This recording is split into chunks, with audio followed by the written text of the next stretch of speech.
Stay free.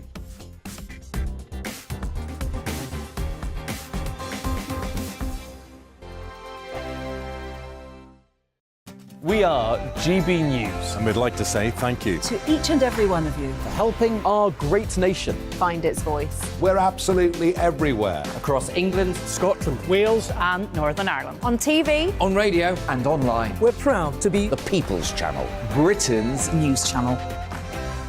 Hello, I'm Michelle Dewberry and you can join me every weekday 6 till 7 on Jubes and Kerr. Me and my panel will get stuck right into the day's events and I can tell you, in fact, I can warn you, expect some robust debates, some strong opinions and perspectives from both sides of the fence. It's about you at home as well. I love to read out all of your comments, or at least as many as I can. So join me, Michelle Dewberry, Monday to Friday, 6 till 7 on Jubes and Kerr. Join my show Farage, 7 p.m. till 8 p.m. Monday through Thursday. And there you will get opinion, analysis, debate, and I'll cover stories that nobody else dares to touch. You've been cancelled. Join the club. Oh, my goodness me. And then for the last 15 minutes, talking pints. We're over a drink. We have a civilised conversation with someone. We very often disagree, but we do it in a grown-up way.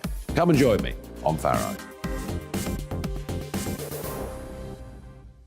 On the Mark Steyn Show, we cover the stories a lot of people are scared even to mention. The stuff that really matters with some of the world's biggest thinkers. Now is his opportunity to kind of take the steering wheel of history. Break away from the flock at 8 o'clock on GB News with the Mark Steyn Show. Hello, I'm Esther McVeigh. And I'm Philip Davis. Whether you're watching or listening on TV, online or on radio, we handpick the latest stories, debates and expert opinions for your weekend. So whether that's politics, news or showbiz, we've got it covered. Join us every Saturday morning at 10 o'clock on GB News. Hello, I'm Alastair Stewart. And I'd invite you to join me at noon on Saturdays and Sundays for Alastair Stewart and Friends. I've been in this business for over 40 years. Now, here at GB News, I've never been happier. I get to choose the big stories that really interest me. We hear what you have to say, and you hear what I have to say. I really hope you can join me, noon on Saturdays and Sundays. I'm Mark Dolan. Join me at 11 on GB News for Headliners, in which I'll be joined by two of the UK's top comedians discussing tomorrow's papers. If it's an important story, we'll cover it, but we'll have some fun along the way. Headliners, the late night paper review that won't send you to sleep like the others will. 7 nights a week at 11 p.m. on GB News.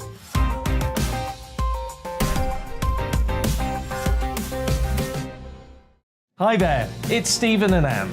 At breakfast from 6 a.m, you'll always be caught up with everything you need to know, the latest headlines, opinions and debates. We'll bring you the good news and the bad, but most of all, we're here for you. Remember, send in your views and let us know what you would like us to talk about. That's because we're your news channel. And every morning at 6 a.m, it's breakfast on GB News.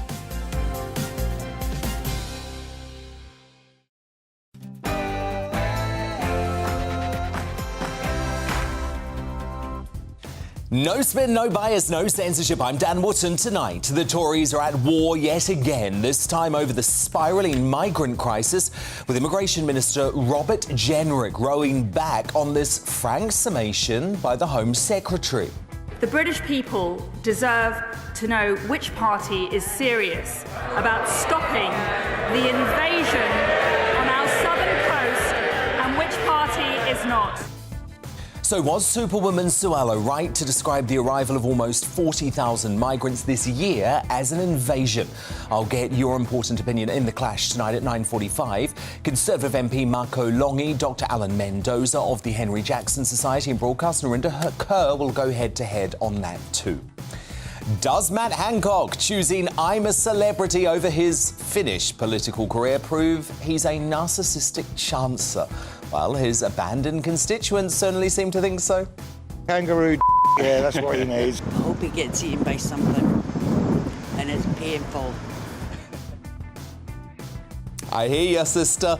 Now, look, I'm going to rage against the disgraced former health secretary cashing in on his gross mishandling of the pandemic in a special digest next. Then I'll get the views of my superstar panel.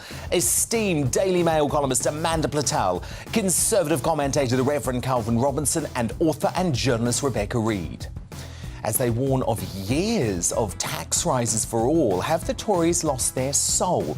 And is it fair to put pensioners through more triple lock uncertainty? That's our big debate tonight at 10:30. She was branded a celebrity anti-vaxxer in a vile MSM hit piece for merely wanting a debate on the efficacy of jabs. Now activist and new GBNews host Bev Turner speaks out against a COVID orthodoxy that's as intolerant as ever. She's uncancelled at 10:45. Has Meghan once again thrown her husband Prince Harry under the bus by revealing his ignorance of British history? That citizenship exam is so hard. I was studying for it, and I remember going, oh my goodness, I would ask my husband, did you know this? Did you know this? And people went, oh, I had no idea. My royal masterminds Phil Dampier and Lady Colin Campbell weigh in on that and Prince William's plea to the Crown bosses at 9:35. Is wokeism turning our children into spineless snowflakes? I'll be joined by journalist Matthew Saeed, writer of a free speech kids book that could be our final chance to save the next generation. He's live from me at 10:20. A Democrats trying to ham up the hammer attack on Nancy Pelosi's husband ahead of a crucial vote for Biden. Top US journalist Megyn Kelly live with me at 9:25. Plus, has Ricky Gervais just sparked a new celebrity feud with fellow funny man James Corden over a case of potential plagiarism? Because if someone puts up a poster in a town square that says guitar lessons available, that's like going into a town square, seeing a big notice board, and there's a notice, guitar lessons. And what happened when the two broadcasters who've made a mockery of BBC impartiality finally teamed up? And are there red lines? Are they sort of saying, make sure you don't... Not yet, no red lines have yet. I've never been given red lines about any broadcast that I've ever made. The podcast no one wanted. I'll bring you the worst moments in the media buzz throughout the 10 hour. Tomorrow's newspaper front pages hot off the presses too, and a brand new Greatest Britain and Union Jackass revealed too. This is Dan Wootton Tonight. Let's go.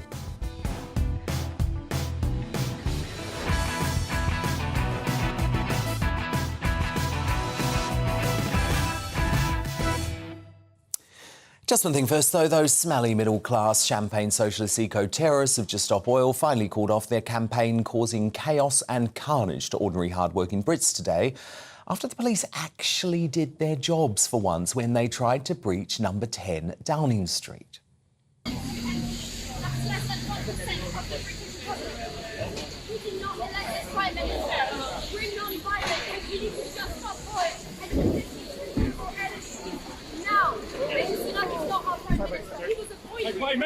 Make way! He does not represent British people. Please, everyone back, please! Back, come back, please! We are not violent! Not you! If only the police would take the same sort of robust approach they did there when those idiots aren't at the PM's home.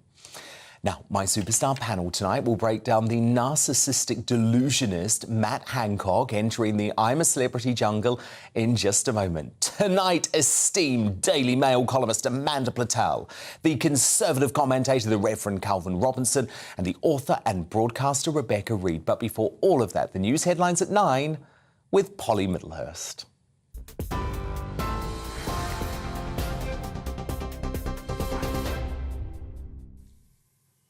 Thank you, Dan, and good evening to you. The top story tonight. The suspect in the firebombing of a Dover immigration centre is reported to have been posting anti-Muslim rants on Facebook. Kent police have named the man as 66-year-old Andrew Leake from High Wycombe in Buckinghamshire. He was found dead at a nearby service station after the attack. Counter-terrorism police are now leading that investigation, and they say the attack was likely to have been driven by some form of hate-filled grievance. Meanwhile, migrants have been removed today from the immigration processing centre in Manston in Kent. At least 2 full coaches left as part of the Home Secretary's plans to relieve pressure on the facility. Around 4,000 people were thought to be housed at Manston, which was originally built to hold a maximum of 1,600. Now, as you've been hearing, the former Health Secretary Matt Hancock has had the Conservative whip suspended after signing up to be on a reality TV show. He's set to appear on I'm a Celebrity, Get Me Out of Here. The series starts this Sunday, but Mr Hancock is expected to be one of 2 latecomers to join the camp. Mr Hancock resigned from the Cabinet in June last year after breaching guidance on social distancing. Royal Mail workers will stage 2 48-hour strikes around Black Friday and Cyber Monday in an escalating row over pay and conditions. Members of the Communication Workers Union are going to walk out on November the 25th and then again on the 28th.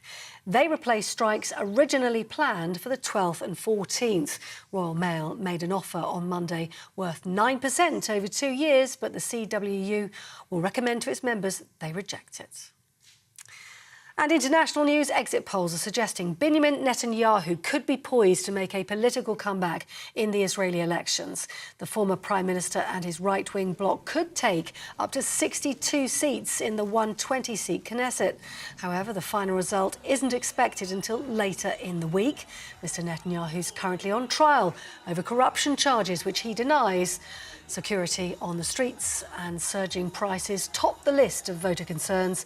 Netanyahu, who's 73, has been counting on support from Ben-Gvir and fellow far-right leader Bezalel Smotrich. The prospect of Ben-Gvir, a member of the CAC group on Israeli and US terrorist watch lists, is joining a coalition risking alarming allies in Washington. Sorry about that. We have to hand you straight back to the studio.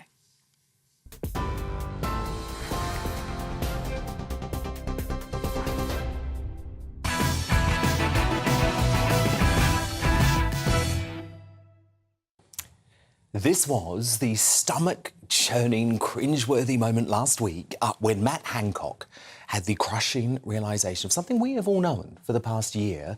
His frontline political career is over. In fact, it's as dead as the poor souls in care homes COVID patients were discharged to, causing the first wave of unnecessary fatalities in the pandemic. So here he is, standing like an excitable schoolboy outside Tory party HQ, waiting for his old pal Rishi Sunak to warmly greet him, before apparently offering him some return to the cabinet. But Hancock instead left visibly crushed after being purposefully snubbed. No leader with half a brain would publicly associate with Hancock, one of the most toxically authoritarian politicians of recent history. The man who took some glee in denying us of our God-given freedoms for over a year, who revelled in telling young people they were killing Granny if they dared to leave the house, who clearly got off on the extraordinary, unusual and frankly despicable powers and controls he was given over the British public, and the same man who all along was breaking those rules himself by getting off with his publicly paid advisor behind his wife's back. Matt Hancock is not only a disgrace to politicians everywhere, he's a narcissistic delusionist. So it's really no wonder he's convinced himself entering ITV's D-list jungle on I'm a Celebrity, Get Me Out of Here is an altogether altruistic pursuit, all under the disgraceful idea that he will be vindicated in the jungle and embraced by the public despite having the Conservative parliamentary whip withdrawn. Now, I've only allowed Matt Hancock into this TV studio once. That was on the understanding that I could grill him on every aspect of his pandemic response for half an hour, including that devastating decision to release COVID-infected residents back into care homes, often without any testing. There was a testing capacity available.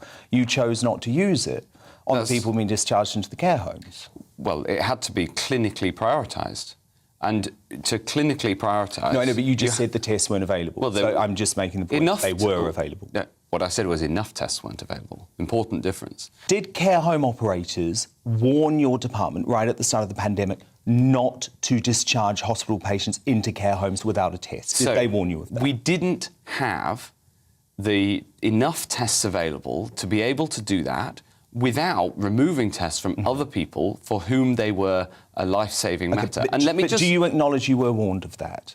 I don't have recollection of that. You told Andrew Marr last June you didn't put a protective ring around care homes during the first wave. I used that phrase. I used that phrase later, to describe the work that we did to learn the lessons from the first phase, the first wave, which meant that actually, in terms of protecting. But I've looked into that. I've looked into that, and it's just not true, Mr. Hancock, because you actually used the phrase multiple times at the start of the pandemic, well before. There's two ways of answering this. The first is that the issue you were raising about people having to move out of hospital in order to be able to save lives in hospitals, right? That was in March 2020. Later, I used this phrase, throwing a protective ring, in May. So it's absolutely true, the chronology. Lies. He was about as slippery as the snake he'll hopefully have all over his face in the jungle during that interview for my lockdown inquiry. But after weeks of research, it was clear to me he failed the public. Now the public have been failed again. The man is especially letting down every constituent in West Suffolk who he will neglect for the 3 weeks chewing on kangaroo testicles down under while they suffer through an unprecedented cost of living crisis and God knows what else. Here's how they reacted today when my senior producer Ben Leo broke the news in his constituency. Your MP Matt Hancock's off to the jungle. Do you support him in that, or should he be here sticking up for you guys? I really justify the crisis this country's going through right at this moment, and he's sunning himself in Australia. Come on, Matt, get real. Do you reckon Hancock should be forced to ingest kangaroo like he did vaccines on the Great British? Kangaroo, yeah, that's what he needs, and a few creepy crawlies. Yeah, I think he should resign. You think he should resign as an MP? I think he should resign as an MP, and we should have a new MP. Are you going to vote for him? He should be sacked. As an MP? But you think this could be the making of him? It could either make him or break him, yeah. I hope he shines. I don't think that politics should be crossing over into the TV kind of side of things. It's already a big game, as it is. You mentioned his previous misdemeanours. He got caught out by secret cameras, didn't he? And yet he's going into the jungle with lots of secret cameras, so you would have thought that... Learned his lesson, but obviously not. I hope he gets eaten by something, and it's painful. I hear her. I'm with her. But it's my superstar panel. To respond now, the esteemed Daily Mail columnist and broadcaster Amanda Platell, Conservative commentator the Reverend Calvin Robinson, and the author and journalist Rebecca Reid. I mean, Amanda Platell, I'm not surprised because, as I say, this is a narcissistic delusionist we're dealing with. Dan Wootton, I have to tell you that you have single-handedly destroyed this fine man's career. Fine man? You are the one who's put him into that jungle. Are we allowed to say the T word? Yes. The one that ends with icicles, yes. Yeah. I don't know why we just bleeped that word. I don't know it's either. just human anatomy, isn't it? I don't know either. But listen, I thought it was all over for him when you played repeatedly that clip of Rishi, after he became Prime Minister, walking into a Conservative central office, totally banning him. You did it like 60 times. You drove that man to madness. And he thought, what can I do? My career's over. I'm not going to get a ministerial job. I'm not going to get any job. I'm not even going to get the job of the committee looking after the bins in Westminster. And so he thought, you broke him. I hope you're proud of yourself. Well, Calvin Robinson, I'm sorry, I have no sympathy for Matt Hancock. No. Do you? I'm trying not to fall into ad hominems. I want to call him Midazolam Matt, but I won't. I think a lot of people are joking about him eating kangaroo testicles and stuff, but I don't think it's funny, actually. I think he's trying to familiarise himself with the public. He's trying to paint himself as a friendly celebrity. He's not. Yeah. He's a politician responsible for at least 40,000 deaths of elderly and vulnerable people. He doesn't need a Bush-Tucker trial. He needs a Nuremberg trial. And I absolutely agree with that. I think it's very serious. That's one hell of a line, Calvin. I love it. Isn't it good to have him back? It's great to have you back. Rebecca Reid, how do you top that? I don't love the use of the word Nuremberg like that, but the sentiment's not far off. And I think he's very closely trying to emulate the Ed Balls pipeline, where you just go and you do a bit of reality telly and everyone forgets whatever you did that was bad. Unfortunately, what he did was quite a lot worse than I think Ed Balls did. But I think Calvin's right.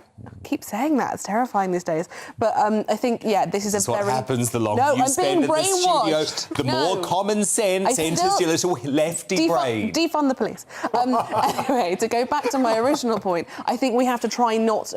we, as British people, we love people when they're unsuccessful, then we like to bring them down when they get successful, and then we like to love them again once they've been humbled. And we have to make sure that seeing him with a testicle in his mouth doesn't humble him, so we don't forgive him. That's not going to happen with him. Amanda, can I just get you to put your former Tory advisor hat on? Yeah. Is there any way for Hancock to save his reputation? Not a hope in this hell. Isn't it? But not no, a hope in hell. So he's finished. Not a hope in hell. And the thing that on a serious level, unusually for me, his marriage to Martha ended, 3 children, ended when those pictures of him snogging this hand up, bits of what's her name, Gina Lollobrigida.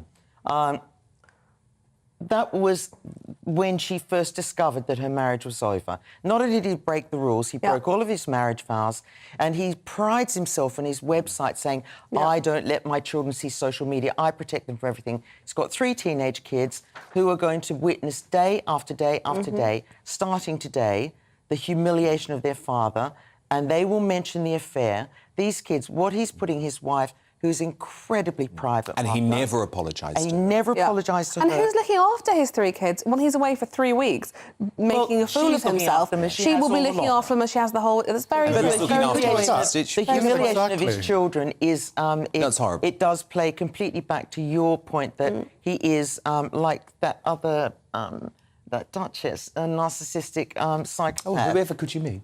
Whoever could you mean?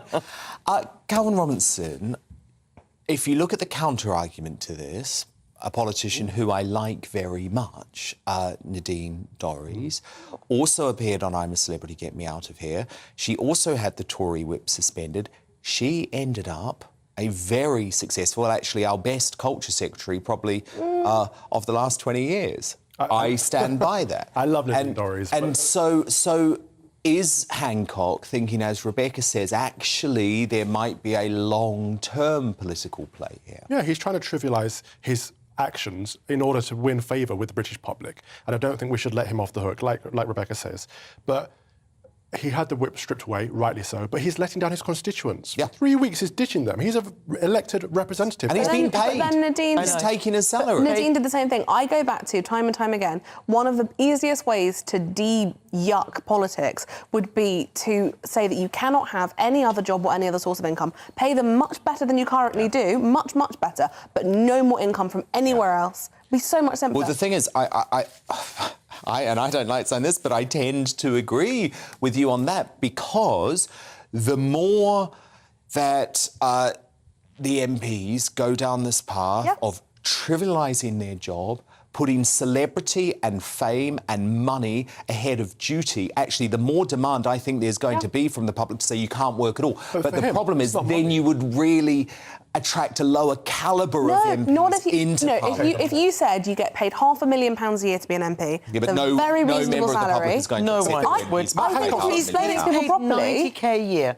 plus all of his expenses and all the rest of it. Yeah, and by the way, he's only donated a tiny amount. But to be fair, I'm going to make a donation. It's like Harry donated with his book. 10 pence. Well, it's also about being dyslexic, apparently. He'd do this for free. He really would do this for free. It's the fame, the celebrity he wants. It's not the money. It's not about the money. Oh, no, but he is taking the money too. Of course. Can we just clarify that? He's donating a very small portion of the Prince Harry's son. No, he won't even say what it is.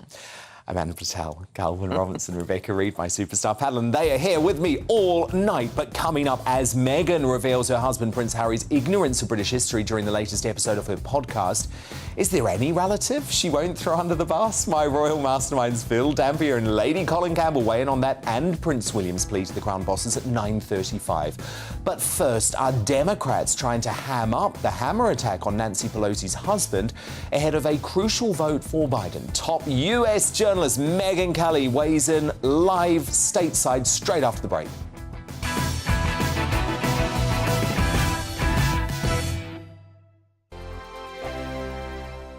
Hello there, it's Eamon Holmes here from Breakfast on GB News. We're not just on your television and your screens, you know. We're on DAB plus digital radio, so you can listen to your favourite shows on the move. If you've not yet listened to GB News Radio, it's very simple. We're on your radio player and TuneIn apps, on your smart speaker, phone or tablet, or online at gbnews.uk. Take us with you wherever you go. GB News Radio. You never have to miss a moment of the People's Channel.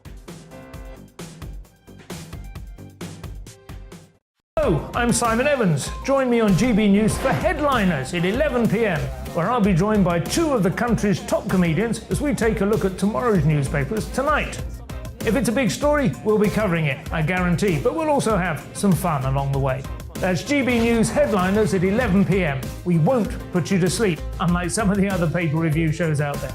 So join us, 11 p.m, 7 nights a week. I'm Mark White. As GB News Home and Security Editor, I cover those key issues that are so important to you. Our authorities, our communities doing all they can to combat violent crime. With the public services under unbearable strain, why are we still failing to control our borders? Defence, the first priority of any government, has been continually hollowed out. Can we trust our politicians to protect the armed forces? Join me, Mark White, on GB News. Join me, Nana Akua, on Friday, Saturday and Sunday afternoons on GB News. Expect fiery debate and passionate discussion as me and my panel tackle some of the biggest topics hitting the headlines. It's a place for everyone's opinion. No one gets cancelled, but no one gets an easy ride. Oh, she's on it today! Be ready for conversations that are fierce, frank, and of course, fun every Friday, Saturday and Sunday afternoon from 4 p.m. on GB News. Every morning from 6 o'clock, we'll wake you up with GB News Breakfast with all the stories you didn't know from the night before. So whether it's serious news, entertainment, or your own views from all over our great nation, we're here to kick off your day with a smile. The national media should be reflecting and reporting what's happening here. You will notice the northwestern accents. Whether you're with us on TV, radio, or online, every morning, it's breakfast from 6 a.m. Hope you can join us. Every Saturday at 2 o'clock, join me, Darren Grimes, for Real Britain. I'm not afraid to give you a platform and say it how it is. Come on, make the case. Something like this is very, very important to people. And we're always up for a laugh on this show. God, honestly, you'd think there were no problems in the world. Real Britain, every Saturday on GB News. On the Mark Steyn Show, we cover the stories a lot of people are scared even to mention. The stuff that really matters with some of the world's biggest thinkers. Now is his opportunity to kind of take the steering wheel of history. Break away from the flock at 8 o'clock on GB News with the Mark Steyn Show. We are GB News. And we'd like to say thank you To each and every one of you for helping our great nation find its voice. We're absolutely everywhere. Across England, Scotland, Wales and Northern Ireland. On TV, on radio, and online. we're proud to be The People's Channel. Britain's news channel.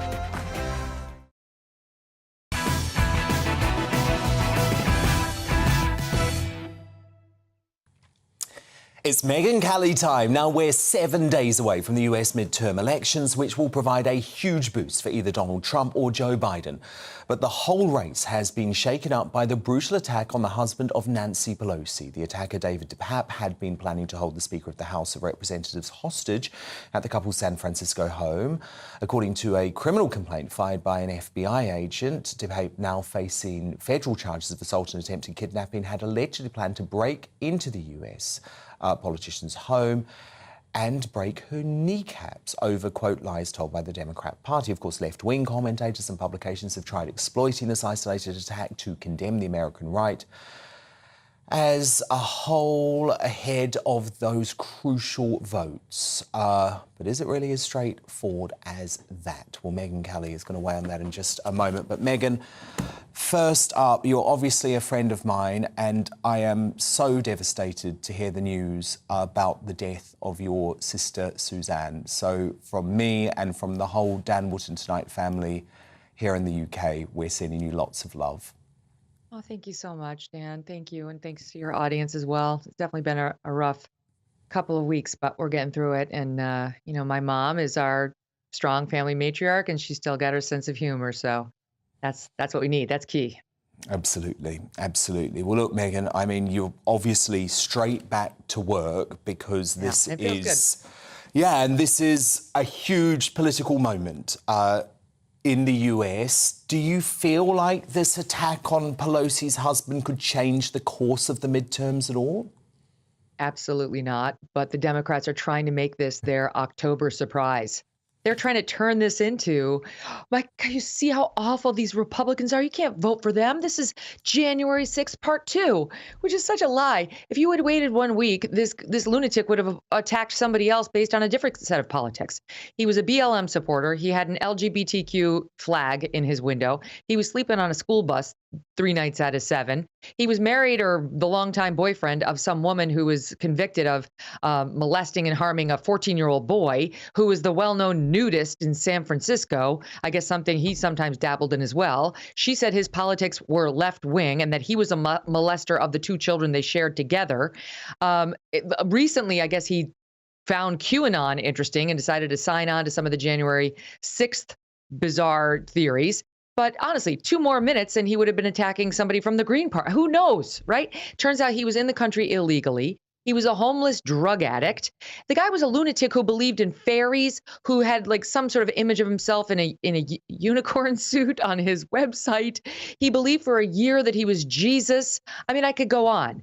And so only now did the Democrats say, oh, well, that's all irrelevant. It doesn't matter. It's the Republican rhetoric is what made him do it. Really? Because when the lunatic guy who was going to kill Brett Kavanaugh, our Supreme Court justice, who was one of the votes to overturn Roe versus Wade, when that guy who had severe mental problems showed up at Kavanaugh's house with zip ties and weapons and some of this same problematic stuff in a bag, you told us that, oh, he's a nutcase, move on. Oh, what?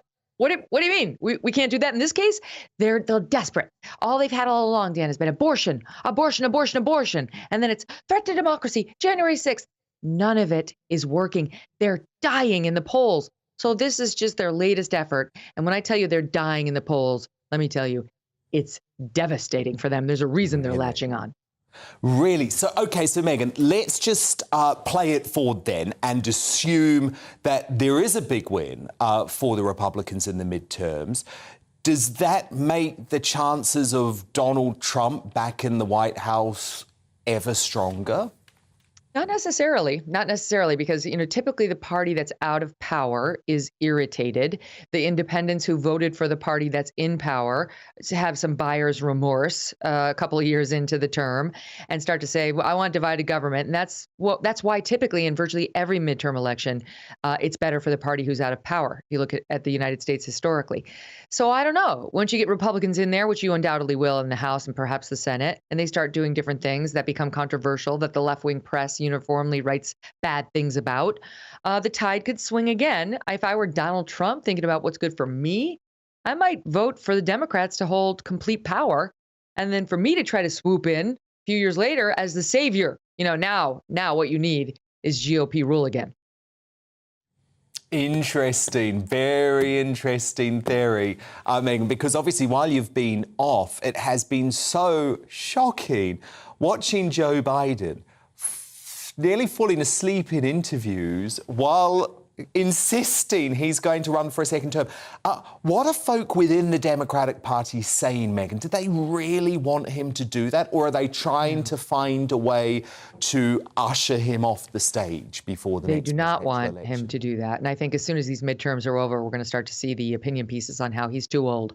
Just the other day, it was yesterday, I think he said, oh, these Republicans, they're going to try to repeal Obamacare, you know, the Affordable Care Act. And, you know, we tried to stop that before. We went to all 54 states. Now, I'm going to guess even your audience that's not American knows there are only 50. There's not 54. Every day, Dan, something happens where he says something and he wanders. And the other day, you had the vice president trying to, no, over here, good for the love of God. He can't be corralled, he can't be controlled, and he can't govern. I think everybody sees it. So they're holding on right now because they don't have another great option. Once these midterms are over, I think it's going to be whoosh, fresh slate. Who do we get?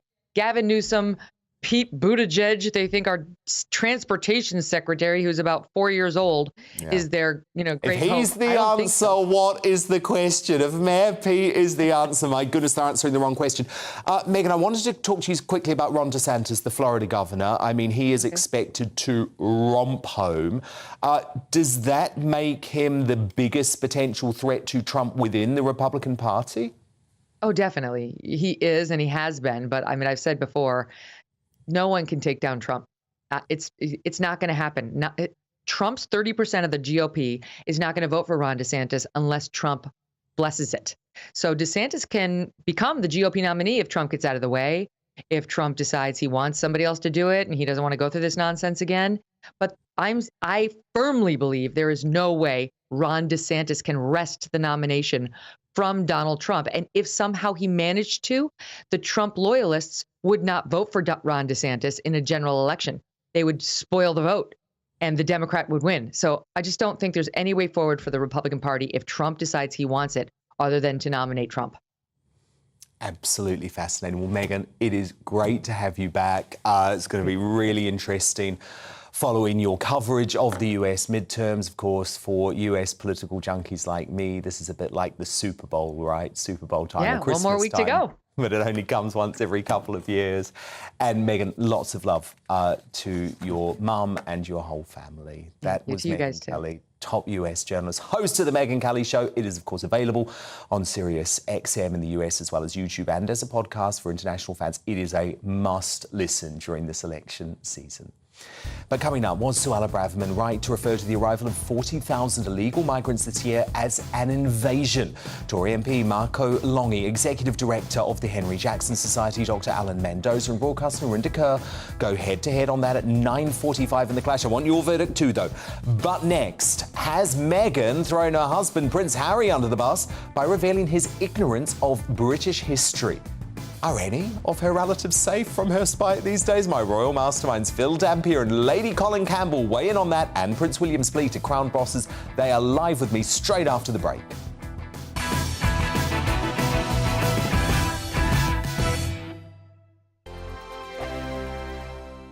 We are GB News, and we'd like to say thank you to each and every one of you for bringing us your conversations, for helping our great nation find its voice. We are here for you on radio, television, and online, across England, Scotland, Wales, and Northern Ireland. It's not the BBC, you actually get your facts right. We are proud to be GB News, the People's Channel, Britain's news channel.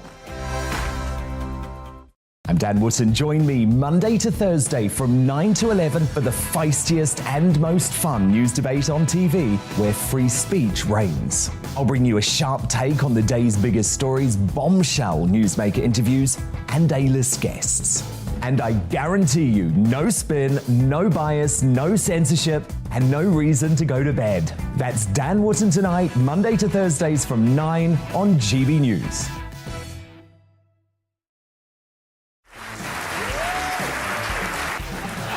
My name is Andrew Doyle. Join me every Sunday evening at 7 p.m. for Free Speech Nation.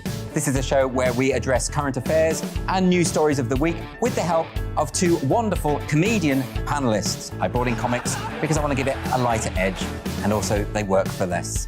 See you there.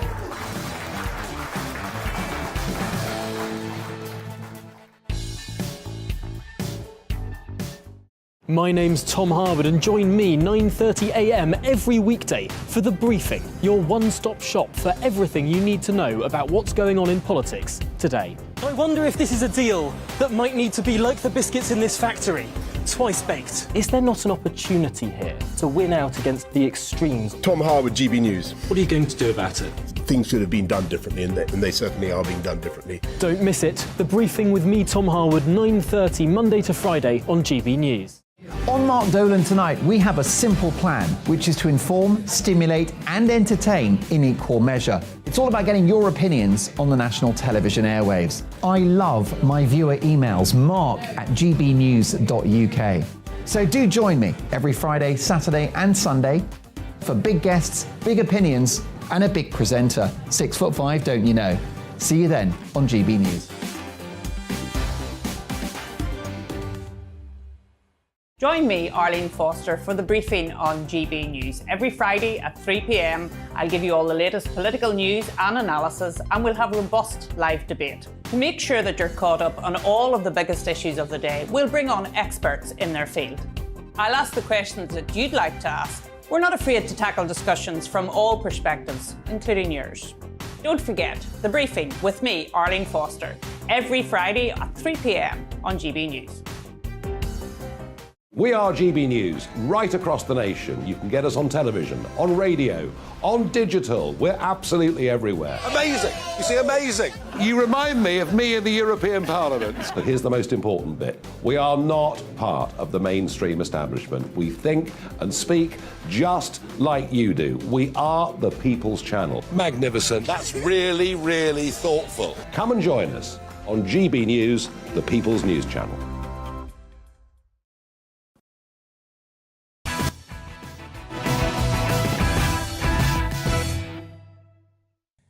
Now, yet again, Meghan Markle has chucked hapless husband Harry under the bus in the name of publicity by revealing in an interview with the actress Pamela Adlon on her Archetypes podcast that he was stumped when faced with the British citizen test. Yes, really. Listen.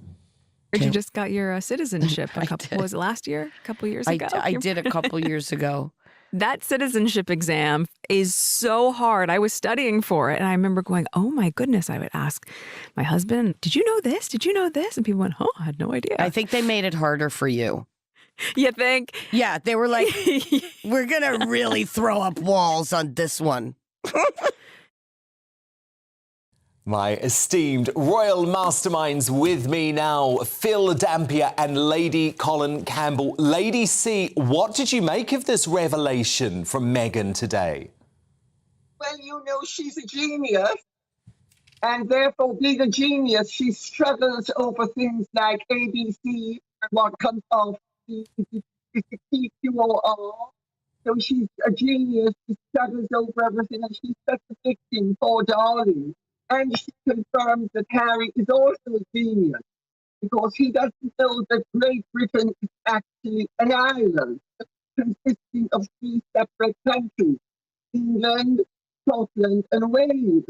So, you know, the both of them are absolutely struggling with the monumental difficulties that very ordinary people manage to not only face, but conquer on a daily basis, including in the citizenship test, because I mean, people take the citizenship test. Oxford speak English very well. It's not usually not their first language. And why she's struggling and why he's struggling with such basic stuff escapes me, except, of course, I'm a victim yet again. I'm a victim. Phil Dampier? Yeah, good evening, Dan. Well, I remember going to a palace briefing shortly after Harry and Meghan got engaged, and they were telling us how she was going to spend the next few months going around the country, getting to know the country, meeting the people, finding out all about our history and our culture, and, of course, studying to become a British citizen. It never happened. She never passed the test.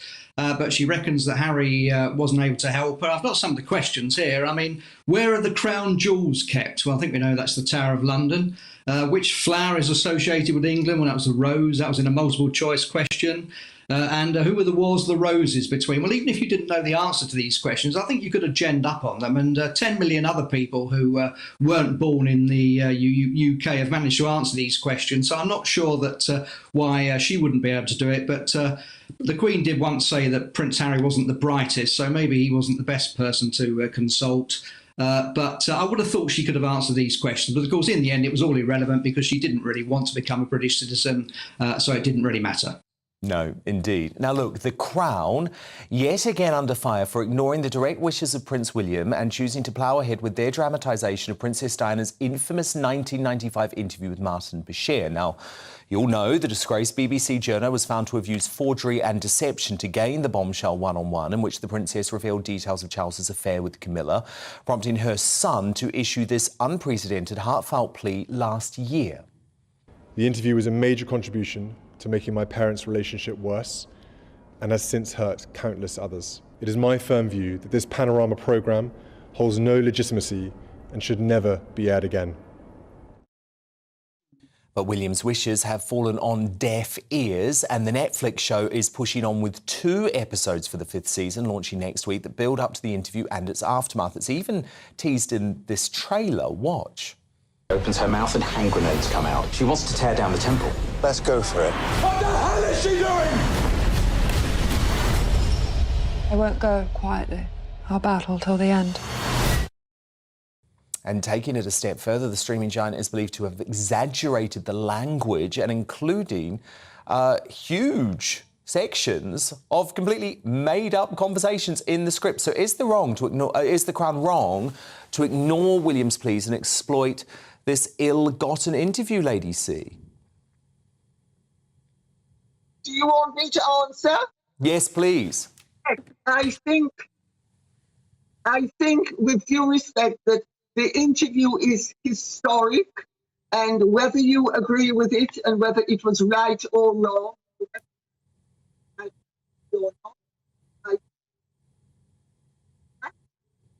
you know, history is about not only the convenience and the pleasant, but the... Yeah. Lady C, we're struggling to hear you, but I understand the point that you're making. Phil Dampier, do you agree? Yeah, I do tend to agree, actually, Dan. I mean, I'm not a great fan of The Crown. I mean, I think I said to you last month, I've never actually watched it, so that would account for the fact that I'm not a great fan of it. But I think in this case, it's very hard to ignore it. It was a pivotal moment, that Panorama interview. We all know that Martin Bashir used these devious tactics to get it, but it doesn't alter the fact that Diana did make this sensational interview. It was extremely important because the Queen shortly afterwards ordered that she and Charles should get divorced, and they did the next year. So I don't really see how they could ignore it. So for once, I think the Crown has probably got the right to go ahead with it, but obviously it's going to be distressing for William, and I can understand, I can sympathise with him. Lady C, we'll give it one more go, because I just want to know how you feel about the hypocrisy, though, of Harry. That's the person who I can't understand here, because he is working for this organisation that is going against his brother's wishes. I mean, surely this makes Harry now a complete hypocrite, does it not? Well, of course, we all know Harry's. We also all know that Harry is right up there with other members of the Chariot family, like his role model Judas. You know, it's a no-brainer. As long as there are shekels and pieces of silver to be acquired and hauled into the basket, of course he's going to sell whatever he can and sell people down the river and allow organizations to abuse his family unfairly and really to abuse the British people unfairly. Yeah. I mean, the man is a total hypocrite. He's not only a hypocrite, he is, as I say, the heir to Judas Iscariot. And there's no doubt about it. He can't help himself. And it's all about money and faith. Well, thank you so much to my esteemed royal masterminds, Phil Dampier and Lady Colin Campbell. Apologies there for the quality of Lady C's line. We'll make it better for next time. But coming up, with the Tories divided once again, this time over the spiralling migrant crisis, should the party unite behind Suella Braverman and her brave immigration stance? My Superstar panel return to debate that after 10 in the Media Buzz. Plus, we'll have the first of tomorrow's newspaper front pages. But First, is she right, the Home Secretary, to call the arrival of the 40,000 migrants an invasion? Conservative MP Marco Longi, Dr Alan Mendoza, Executive Director of the Henry Jackson Society, and broadcaster Narinder Kaur, they're preparing to go head-to-head. But it's your opinion that matters the most to me. Email me, dan@gbnews.uk, tweet me using the handle @gbnews. Our poll running there too. The results coming up with The Clash straight after the break.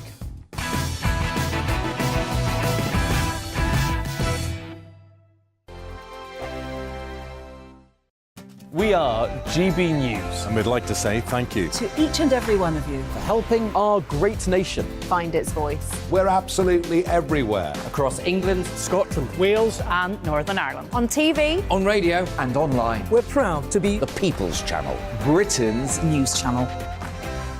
Hello, I'm Michelle Dewberry and you can join me every weekday 6 till 7 on Jubes and Kerr. Me and my panel will get stuck right into the day's events and I can tell you, in fact, I can warn you, expect some robust debates, some strong opinions and perspectives from both sides of the fence. It's about you at home as well. I love to read out all of your comments, or at least as many as I can. So join me, Michelle Dewberry, Monday to Friday, 6 till 7 on Jubes and Kerr. Join my show Farage, 7 p.m. till 8 p.m. Monday through Thursday. And there you will get opinion, analysis, debate, and I'll cover stories that nobody else dares to touch. You've been cancelled. Join the club. Oh my goodness me. And then for the last 15 minutes, talking pints. We're over a drink. We have a civilised conversation with someone. We very often disagree, but we do it in a grown-up way. Come and join me on Farage. On the Mark Steyn Show, we cover the stories a lot of people are scared even to mention. The stuff that really matters with some of the world's biggest thinkers. Now is his opportunity to kind of take the steering wheel of history. Break away from the flop at 8 o'clock on GB News with the Mark Steyn Show. Hello, I'm Esther McVeigh. And I'm Philip Davis. Whether you're watching or listening on TV, online or on radio, we handpick the latest stories, debates and expert opinions for your weekend. So whether that's politics, news or showbiz, we've got it covered. Join us every Saturday morning at 10 o'clock on GB News. Hello, I'm Alastair Stewart. And I'd invite you to join me at noon on Saturdays and Sundays for Alastair Stewart and Friends. I've been in this business for over 40 years. Now, here at GB News, I've never been happier. I get to choose the big stories that really interest me. We hear what you have to say, and you hear what I have to say. I really hope you can join me, noon on Saturdays and Sundays. I'm Mark Dolan. Join me at 11 on GB News for Headliners, in which I'll be joined by two of the UK's top comedians discussing tomorrow's papers. If it's an important story, we'll cover it, but we'll have some fun along the way. Headliners, the late night paper review that won't send you to sleep like the others will. 7 nights a week at 11 p.m. on GB News.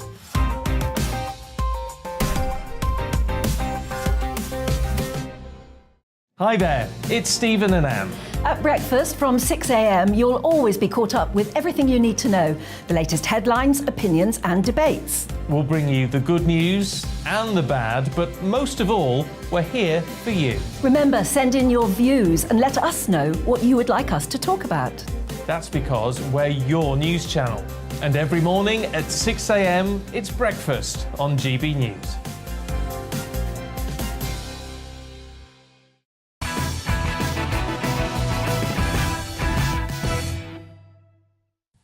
And it's time now for The Clash. Home Secretary Suella Braverman, the target of Westminster's latest witch hunt, has faced fierce backlash for yesterday describing the arrival of nearly 40,000 migrants this year as an invasion. The British people deserve to know which party is serious about stopping the invasion on our southern coast and which party is not. Naturally, Superwoman Suella's brave choice of language has sparked pearl-clutching fury from the left wing and the political establishment, actually parts of the Tory party too. Shadow Home Secretary Yvette Cooper claimed her counterpart's language showed she wasn't serious about public security, while one former Tory Home Secretary told The Times that Suella's use of the word invasion shows what a, quote, thug She is. Please. But what do you think? Was Suella Braverman right to refer to the arrival of almost 40,000 illegal immigrants this year as an invasion? I want to know your thoughts down at gbnews.uk. Tweet me at gbnews. Our poll running there too. But to do battle on this first and help you make up your mind, I'm joined by the Conservative MP Marco Longi, Executive Director of National Security and Foreign Policy think tank, the Henry Jackson Society, Dr Alan Mendoza, and the broadcaster, Narinder Kaur.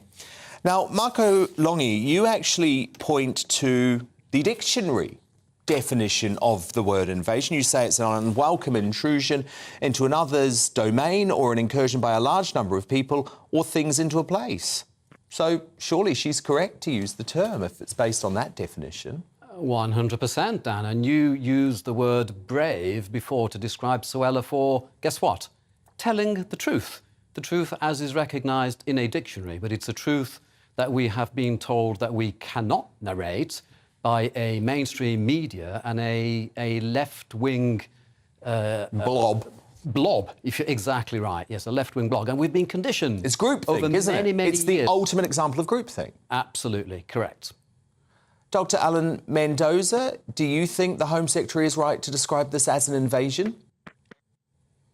I think I would subscribe to the same view that if there are people who shouldn't be coming to this country who then do make it to this country, that is an invasion. It's not a military invasion, but it is an insertion, if you like, of people who are migrants as opposed to asylum seekers, pretending they're asylum seekers, trying to use that as a sort of situation, allowing them to come to this country, and clearly they will get rejected eventually should the system work itself out in terms of its efficiency, which is a separate question.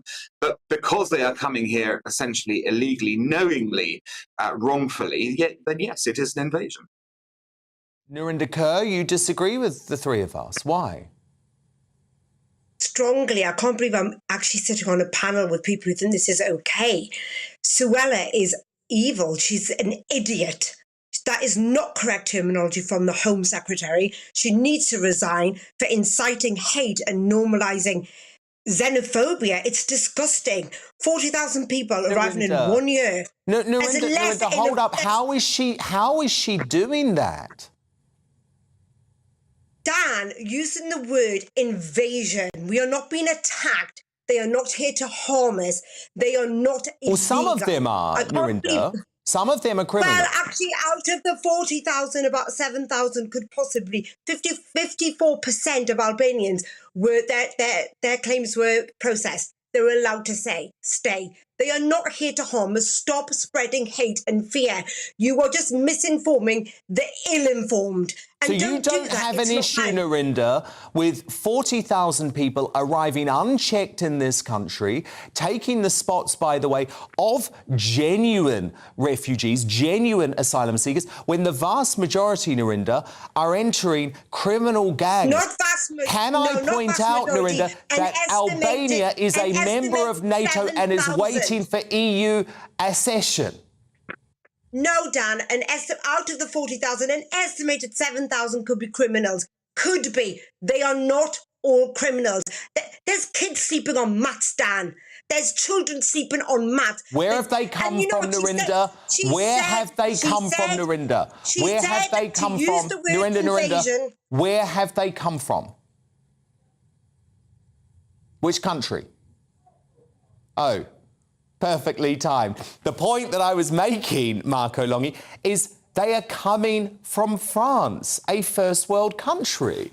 They're allowed to come here. Why shouldn't they? They might want to come here for family. Well, Narinder, we lost you briefly. We lost you briefly, but just answer my question. I've already told the viewers, but which country are they coming from, Narinder? Well, that's not why. What does that matter? Just answer the question, Narinder. There's no relevance. Narinder, I'm the host of this show. You answer the question. Which country are they coming from, Narinder? Why does that matter? Answer the question. France. We've taken nearly 200,000 from the Ukraine, First world Dan. country. 200,000 from the Ukraine. Who said they're not criminals? We don't have criminals of our own in this country. We don't have rapists of our own in this country. Of course we do. The Ukrainians. Of course we do. Then, but we've got to so make only damn sure that we don't invite any more in. Dr. Alan Mendoza, you come in here. I mean, it's quite extraordinary, the exchange just now.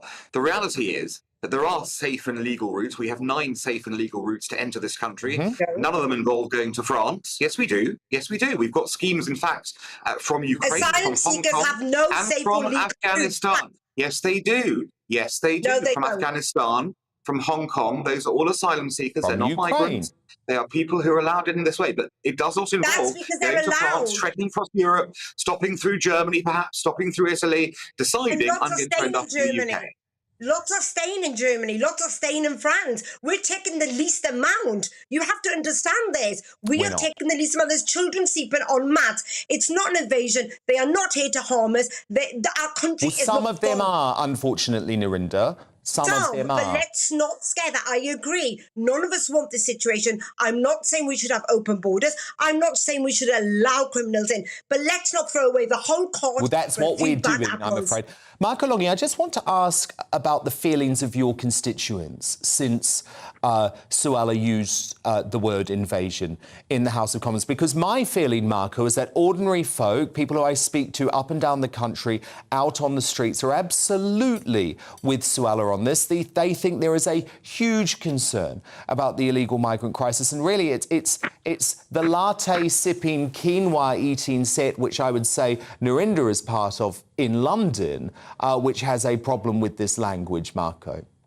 You're completely right, Dan. And the word invasion has been used for many, many years by my constituents who've actually emailed in exactly those terms. I think Narinder should come to my constituency in Dudley, knock on the doors on the council house estate, speak to those people, those women and children, by the way, sofa surfing because they can't get onto social housing. It's great, isn't it? That's a problem of the Tory government. That's a problem of the Tory government. 12 years of Tory government. Well, Narinder, it's also a problem because we have to find social housing now for over 40,000 people just this year alone. Well, what about the Ukrainians that you took in? You've got to find housing for them and the ones individual families took them.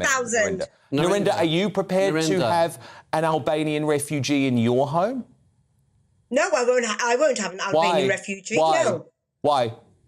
Because the government, I pay my taxes. I pay my taxes for the government to sort this out. The government haven't sorted it out. Are you happy for your taxes to go in? Sorry, you come in, Marco. I'm sorry, Narinder. My constituents pay their taxes. And they can't so get do into I. homes. They can't get into homes that have been given to people they know. They can't even speak English, Narinder. And it is completely unfair what is happening. Don't speak over me. I didn't interrupt you.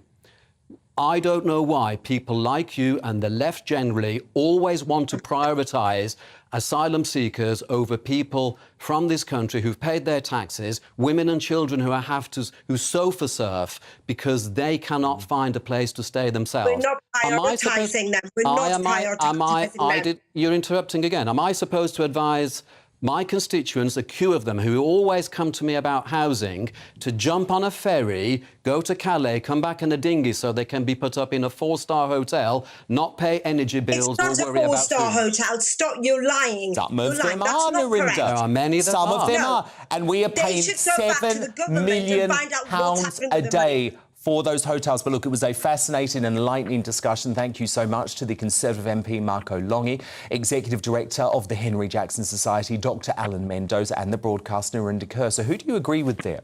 Was Suella Braverman right to refer to the arrival of almost 40,000 illegal migrants this year as an invasion? Tony on Twitter says, at last a Home Secretary who is not afraid to speak freely. I totally support Suella Braverman. From Paul, invasion implies a dangerous enemy wanting to harm, not someone fleeing danger, seeking safety. And Roy on Twitter says she had a backbone and merely said what many Brits think and feel. Good on her. She was spot on. I hope she follows up her comments with actions and stops immigrants from coming to the UK. And your verdict is now in. 87% of you agree that Superwoman Suella was right to refer to the arrival of almost 40,000 illegal migrants this year as an invasion. 13% of you, with Narinder on this, saying she was wrong to use that word.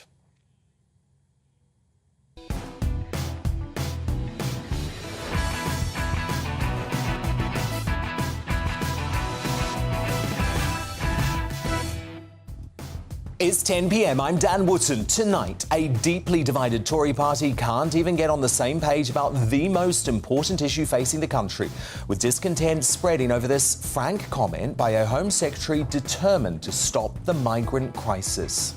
The British people deserve to know which party is serious about stopping the invasion on our southern coast and which party is not. So, should the party unite behind Superwoman Suella Braverman as proposed by former Brexit Minister Lord Frost? I'll poll my superstar panel next. Esteemed Daily Mail columnist Amanda Patel, Conservative commentator the Reverend Calvin Robinson, and author and journalist Rebecca Reid. Disgraced former Health Secretary Matt Hancock has sensationally signed up to I'm a Celebrity, and his constituents aren't exactly thrilled. Kangaroo, yeah, that's what he needs. I hope he gets eaten by something. And it's painful. I don't fancy his chances of becoming king of the jungle, but he's a front runner to be crowned tonight's Union Jackass. GBUJ returns at 10:50. We'll also discover how tomorrow's newspapers are covering that TV bombshell next, as they warn of years of taxes for all, putting pensioners through more triple lock uncertainty. Have the Tories just lost their soul? That's our big debate at 10:30. Is wokeism turning our children into spineless snowflakes? I'll be joined by journalist and top columnist Matthew Saeed, writer of a free speech kids book that could be our final chance to save the next generation. Don't miss him live at 10:20. She was branded a celebrity anti-vaxxer in a vile MSM hit piece for merely wanting to debate the efficacy of jabs. Now the activist and new GBNews host Bev Turner speaks out against a COVID orthodoxy that's as intolerant as ever. Bev uncancelled on that at 10:45. Plus, has Ricky Gervais just sparked a new celebrity feud with fellow funny man James Corden over a case of potential plagiarism?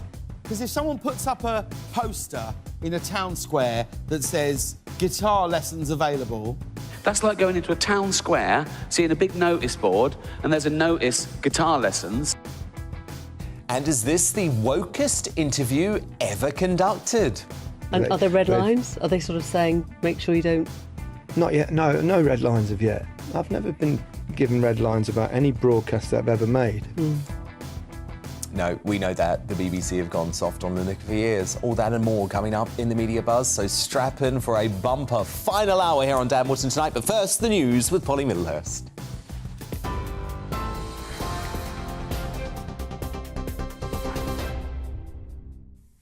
Dan, thank you. Good evening to you. The top story on GB News tonight. The suspect in the firebombing of a Dover immigration centre is reported to have been posting anti-Muslim content on Facebook. Kent police have named the man as 66-year-old Andrew Leake from High Wycombe in Buckinghamshire.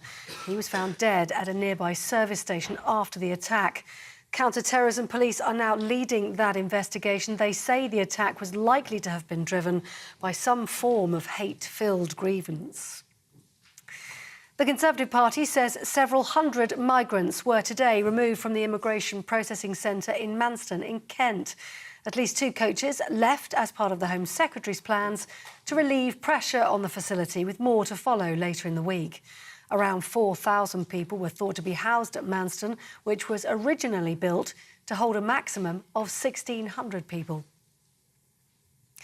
The former Health Secretary Matt Hancock has had the Conservative whip suspended after signing up to a TV reality show. He's set to appear on I'm a Celebrity, Get Me Out of Here. The series starts this Sunday, but Matt Hancock is expected to be one of 2 latecomers to join the camp. Mr Hancock resigned from the Cabinet in June last year after breaching guidance on social distancing.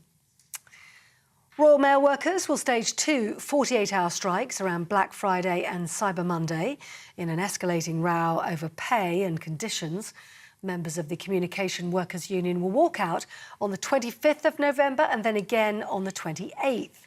Those strikes replace 2 strikes originally planned for the 12th and 14th.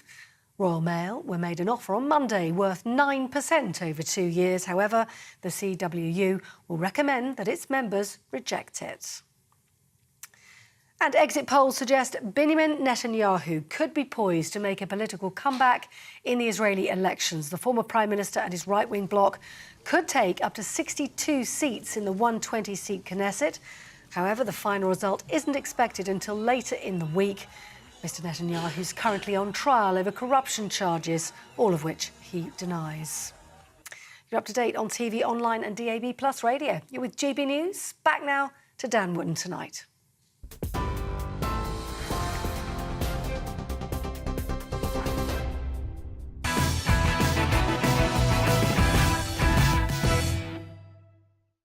Tomorrow's News Tonight now in our Media Buzz.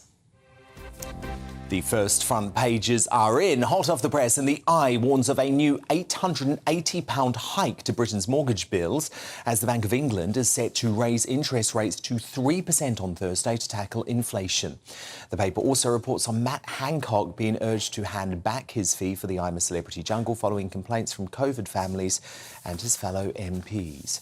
Indie Ref 2 refusal branded immoral is the unsurprising front page of Scotland's The National.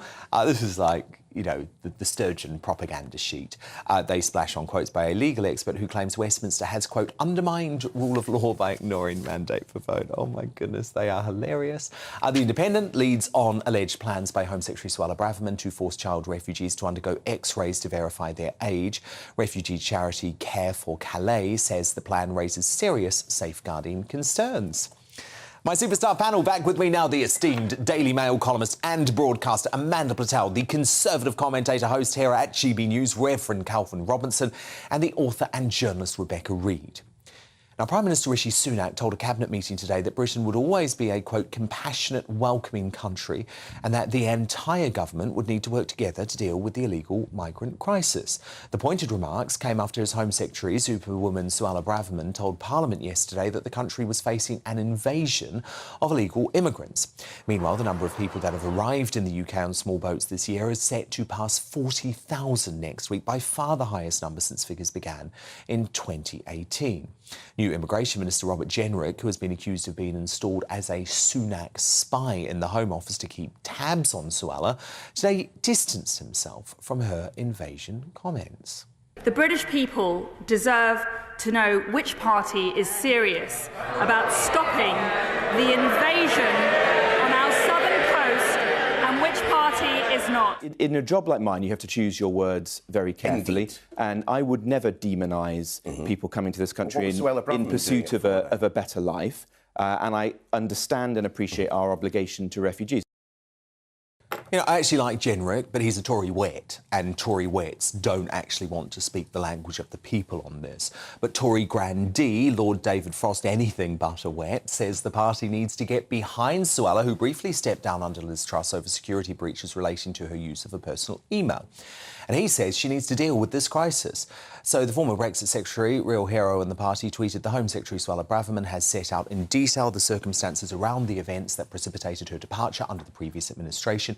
It was the right thing to do, and she should now be allowed to get on with the job. The continued pursuit of the Home Secretary over micro details by Labour and some of the media looks unreasonable, even obsessional, if also maybe understandable as a way of distracting from Labour's preference for policies that would make the migration problem worse, not better. So, Amanda Platell, is Lord Frost right? Does the Tory party now need to unite behind Suella and actually realise that she's possibly one of their only hopes of winning the next election? Well, it's going to be one of the most important issues at the next general election. And it's crucial for a lot of the Red Wall voters. And Labour's got nothing to say about it, and the Tories are messing up on it. But if they don't stand behind Suella now, if they ditch their Home Secretary after 2 weeks in the office, Rishi can just give up on any hope of having any semblance of his own competence, because he put her in that job. She's really feisty. I mean, a lot of the things, I'm sure that we'll disagree on a lot of things about this tonight, but quite frankly, someone who's coming in incredibly tough and saying, this cannot go on any longer. And as for her expression of invasion, well, frankly, if 40,000 people had arrived in, let's say, Blackpool or Brighton in the course of 9 months, they might feel as though they were being invaded.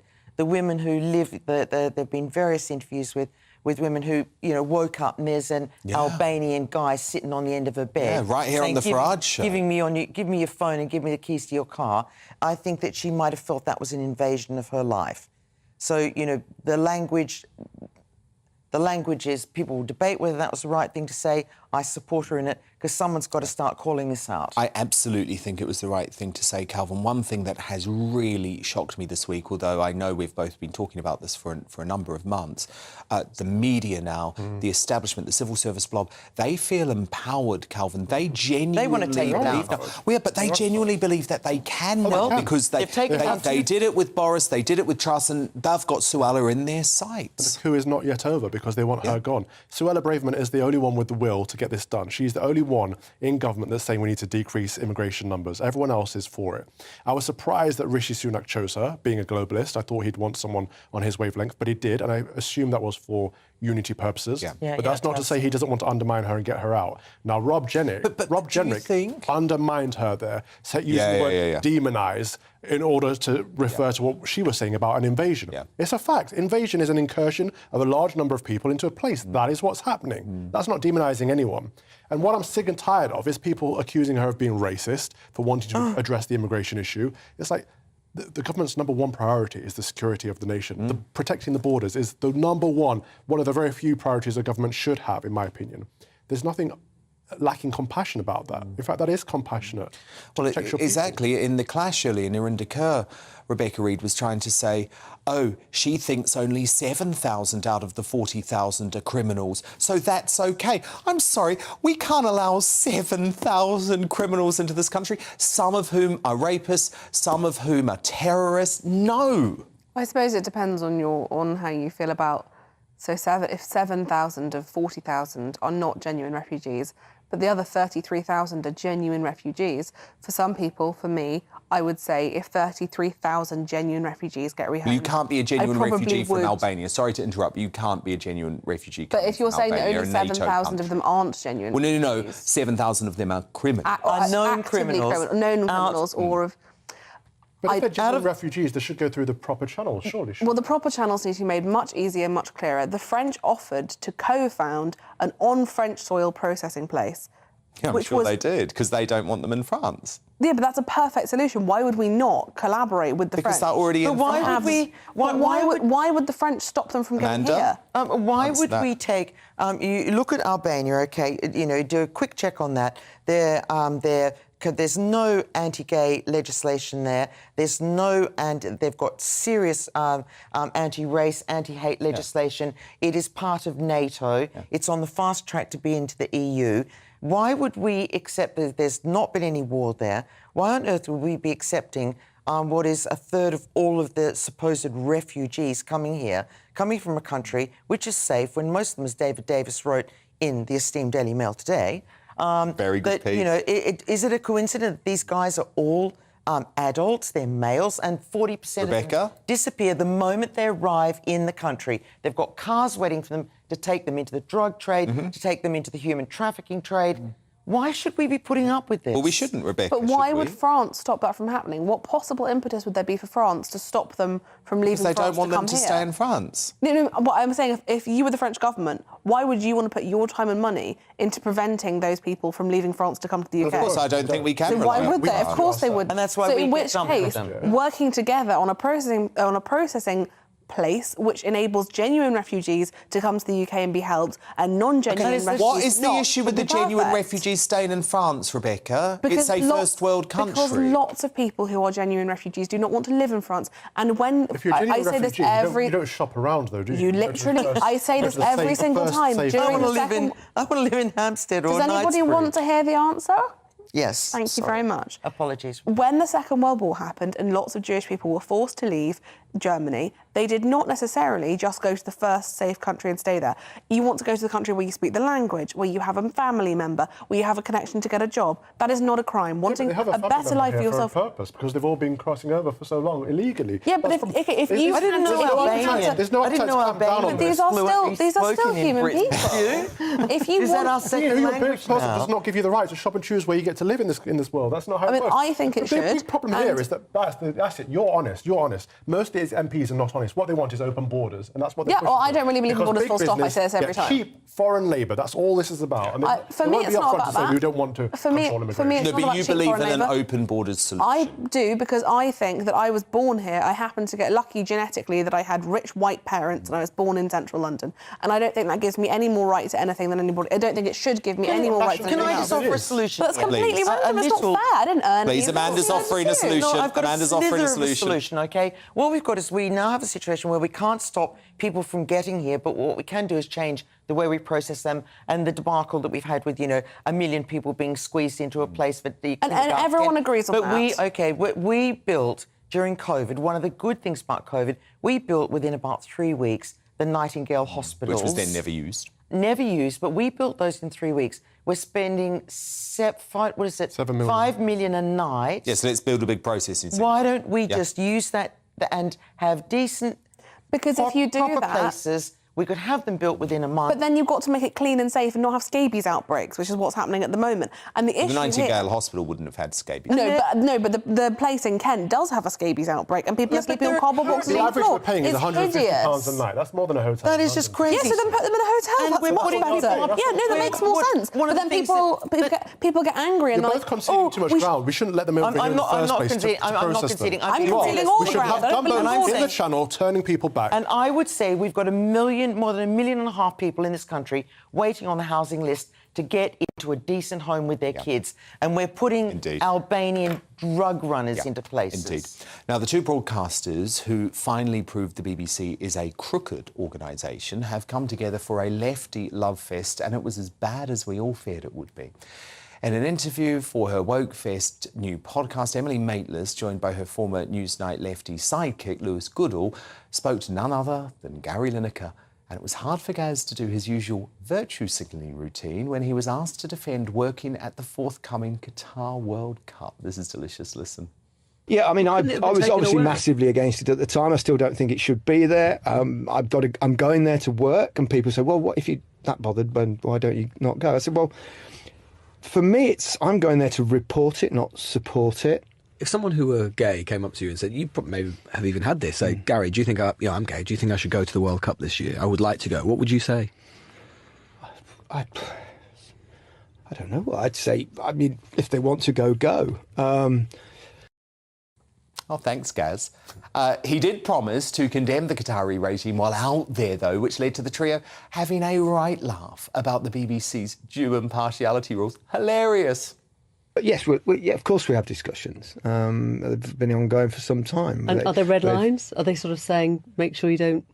Not yet. No red lines of yet. I've never been given red lines about any broadcast that I've ever made. Only Twitter. Yeah. And I've never understand those either, so... Don't understand them in what way? I don't understand the lines. I mean... Oh, right, I see. Why are you lot all here? Oh, that's the multi-billion-dollar question, isn't it? He's hoping that, like the other two, Lineker exits the Beeb soon so he can run his mouth off to his heart's content in the private sector. Let's be realistic, he won't want to miss out on that big Qatari paycheck. Rebecca Reid, Calvin Robinson and Amanda Patel do stand by, because coming up, as Sunak and Hunt warn of years of taxes for all and refuse to rule out putting pensioners through even more triple lock uncertainty, have the Tories lost their soul? My superstar panel return to debate that in the Media Buzz after 10:30. We'll have more of tomorrow's newspapers then too. But first, is wokeism turning our children into spineless snowflakes? Journalist Matthew Saeed, writer of a free speech kids book that could be our final chance to save the next generation. He joins me live straight after the break.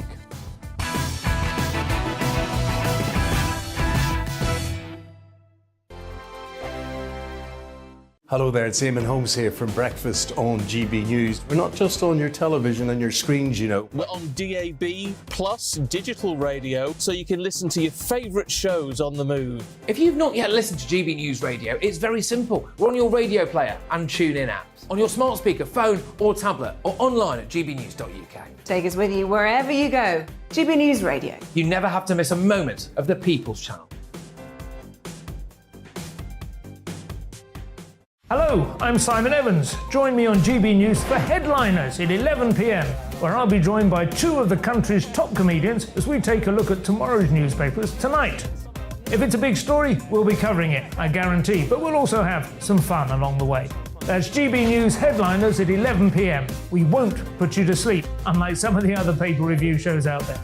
So join us, 11 p.m, 7 nights a week.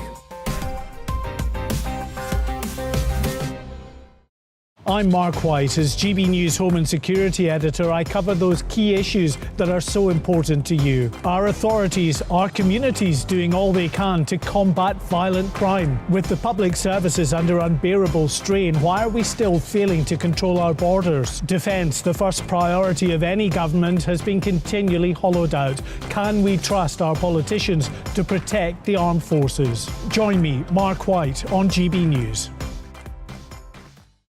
Join me, Nana Akua, on Friday, Saturday and Sunday afternoons on GB News.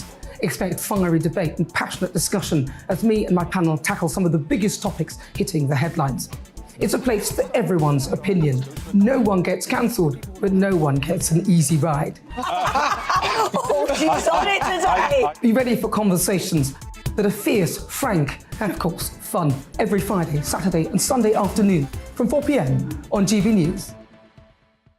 Every morning from 6 o'clock, we'll wake you up with GB News Breakfast with all the stories you didn't know from the night before. So whether it's serious news, entertainment or your own views from all over our great nation, we're here to kick off your day with a smile. And the national media should be reflecting and reporting what's happening here. You will notice the northwestern accents. Whether you're with us on TV, radio or online, every morning it's breakfast from 6 a.m. Hope you can join us. Every Saturday at 2 o'clock, join me, Darren Grimes, for Real Britain. I'm not afraid to give you a platform and say it how it is. Come on, make the case. Something like this is very, very important to people. And we're always up for a laugh on this show. God, honestly, you'd think there were no problems in the world. Real Britain, every Saturday on GB News.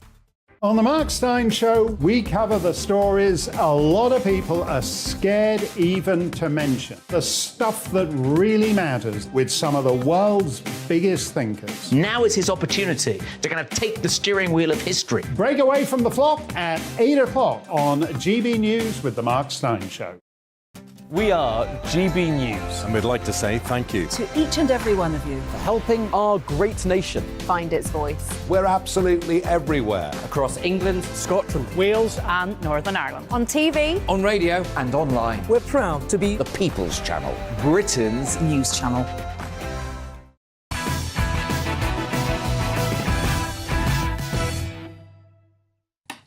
Welcome back. Now, Star Times columnist and best-selling author Matthew Said is an expert in the field of high performance. However, in a vicious political climate characterised by trigger warnings and cancel culture, he's identified the modern trend that is stifling potential in the Western world.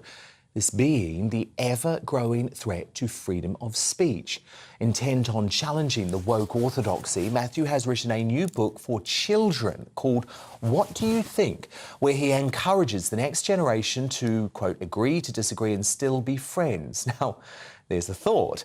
A former Olympic athlete and English champion in table tennis, Matthew seamlessly transitioned into one of the country's most popular and compelling writers, as well as a world-leading mindset expert and motivational speaker. And I'm delighted to say that he joins me now. So Matthew Said, I am such a champion of free speech. I'm actually a free speech fundamentalist, and I very much worry about our kids, actually. So your book is to what? To teach them that it's okay sometimes to have an unpopular view?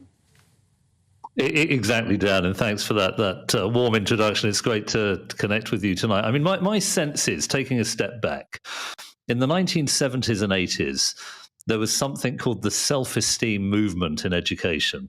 And the idea was that if we protect children from failure, if we give them lots of easy success experiences, they'll develop lots of self-esteem and they'll go out to change the world. It was very well intended and completely flawed. The problem is you give children just loads of successes, they expect success, and they're likely to be more devastated when they eventually fail, which is what you inevitably do in the real world. Effectively, it gave them self-esteem that was fragile. What we really want young people to have is resilience. the capacity to stand up to the challenges and setbacks that are a part of life and learning. And I think we're going down the same incorrect path when it comes to speech. We try and protect children from difficult points of view, from challenging opinions, because we don't want them to be distressed. But of course, when they get out into the world, they're inevitably going to connect with these ideas anyway, and they're not in the position to deal with them and to courageously evaluate them. And so my argument in the book is, let's embrace free speech. Let's give children the opportunity to engage with difficult opinions, and also to help them to understand it's okay to disagree.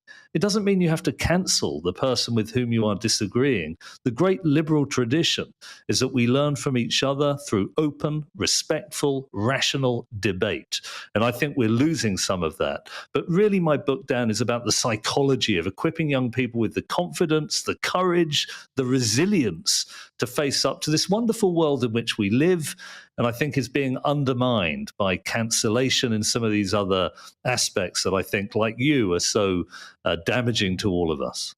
No, and I love it. I love the concept, and I think it's so important. But I wonder, Matthew, how you think a teenager, for example, at school deals with the trans issue these days, especially when they are quite likely to have a teacher that is going to be on the woke side of the argument, shall we say. I mean, we have literally see students, female students, driven out of schools, expelled in one case, this is in a British school, for simply defending what would have been taught in a biology class a few years ago.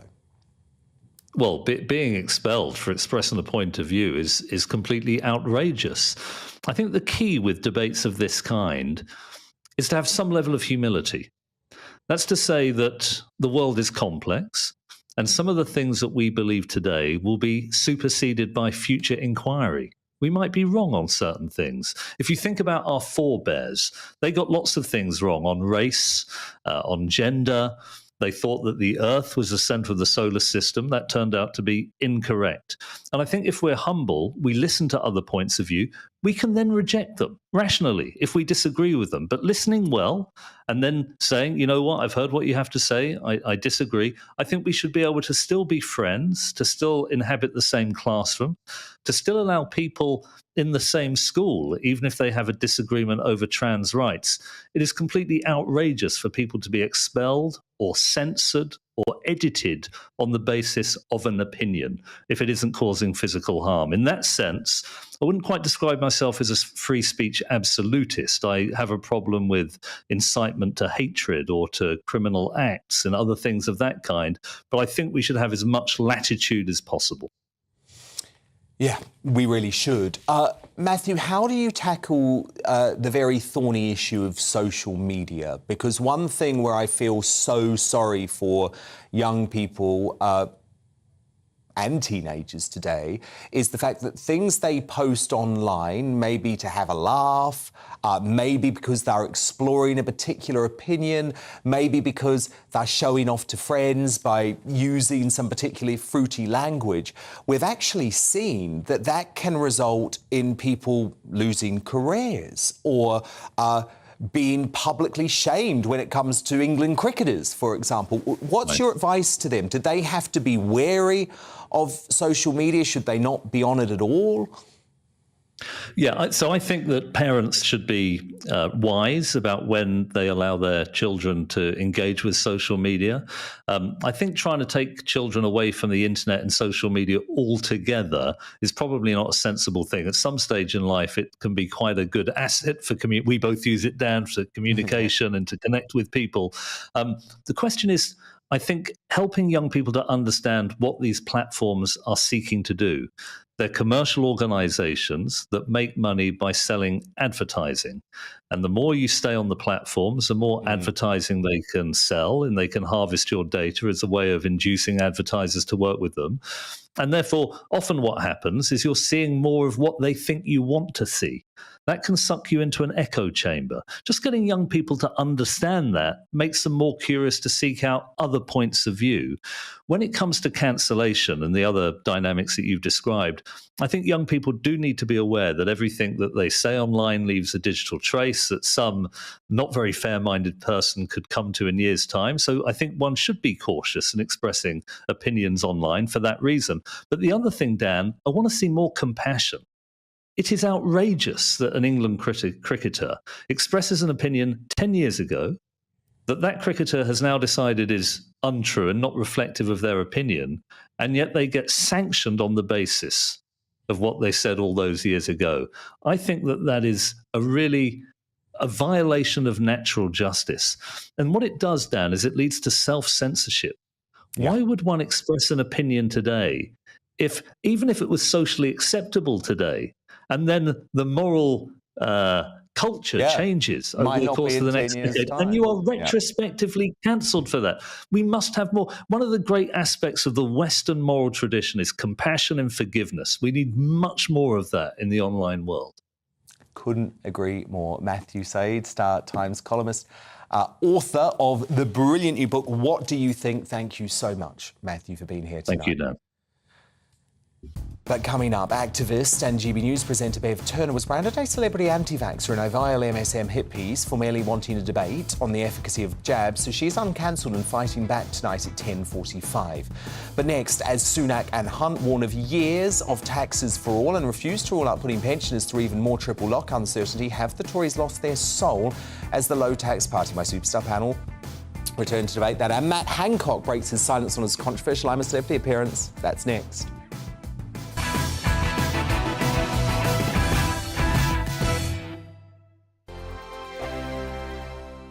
We are GB News, and we'd like to say thank you to each and every one of you for bringing us your conversations, for helping our great nation find its voice. We are here for you on radio, television, and online, across England, Scotland, Wales, and Northern Ireland. It's not the BBC, you actually get your facts right. We are proud to be GB News, the People's Channel, Britain's news channel.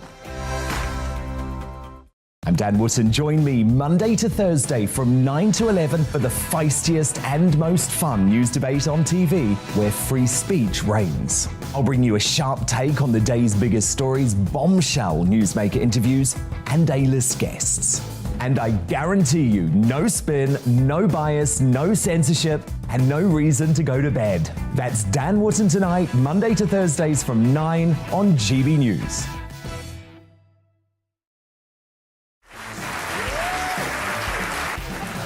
My name is Andrew Doyle.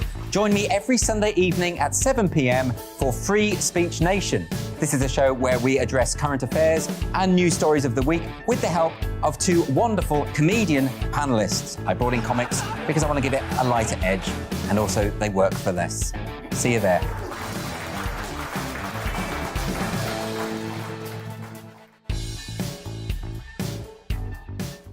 My name's Tom Harwood, and join me 9:30 a.m. every weekday for The Briefing, your one-stop shop for everything you need to know about what's going on in politics today. I wonder if this is a deal that might need to be like the biscuits in this factory, twice baked. Is there not an opportunity here to win out against the extremes? Tom Harwood, GB News. What are you going to do about it? Things should have been done differently, and they certainly are being done differently. Don't miss it. The Briefing with me, Tom Harwood, 9:30 Monday to Friday on GB News. On Mark Dolan tonight, we have a simple plan, which is to inform, stimulate and entertain in equal measure. It's all about getting your opinions on the national television airwaves. I love my viewer emails, mark@gbnews.uk. So do join me every Friday, Saturday and Sunday for big guests, big opinions and a big presenter. 6'5", don't you know? See you then on GB News. Join me, Arlene Foster, for The Briefing on GB News. Every Friday at 3 p.m, I'll give you all the latest political news and analysis, and we'll have robust live debate. To make sure that you're caught up on all of the biggest issues of the day, we'll bring on experts in their field. I'll ask the questions that you'd like to ask. We're not afraid to tackle discussions from all perspectives, including yours. Don't forget, The Briefing with me, Arlene Foster, every Friday at 3 p.m. on GB News. We are GB News, right across the nation. You can get us on television, on radio, on digital. We're absolutely everywhere. Amazing. You see, amazing. You remind me of me in the European Parliament. But here's the most important bit. We are not part of the mainstream establishment. We think and speak just like you do. We are the People's Channel. Magnificent. That's really, really thoughtful. Come and join us on GB News, the People's News Channel.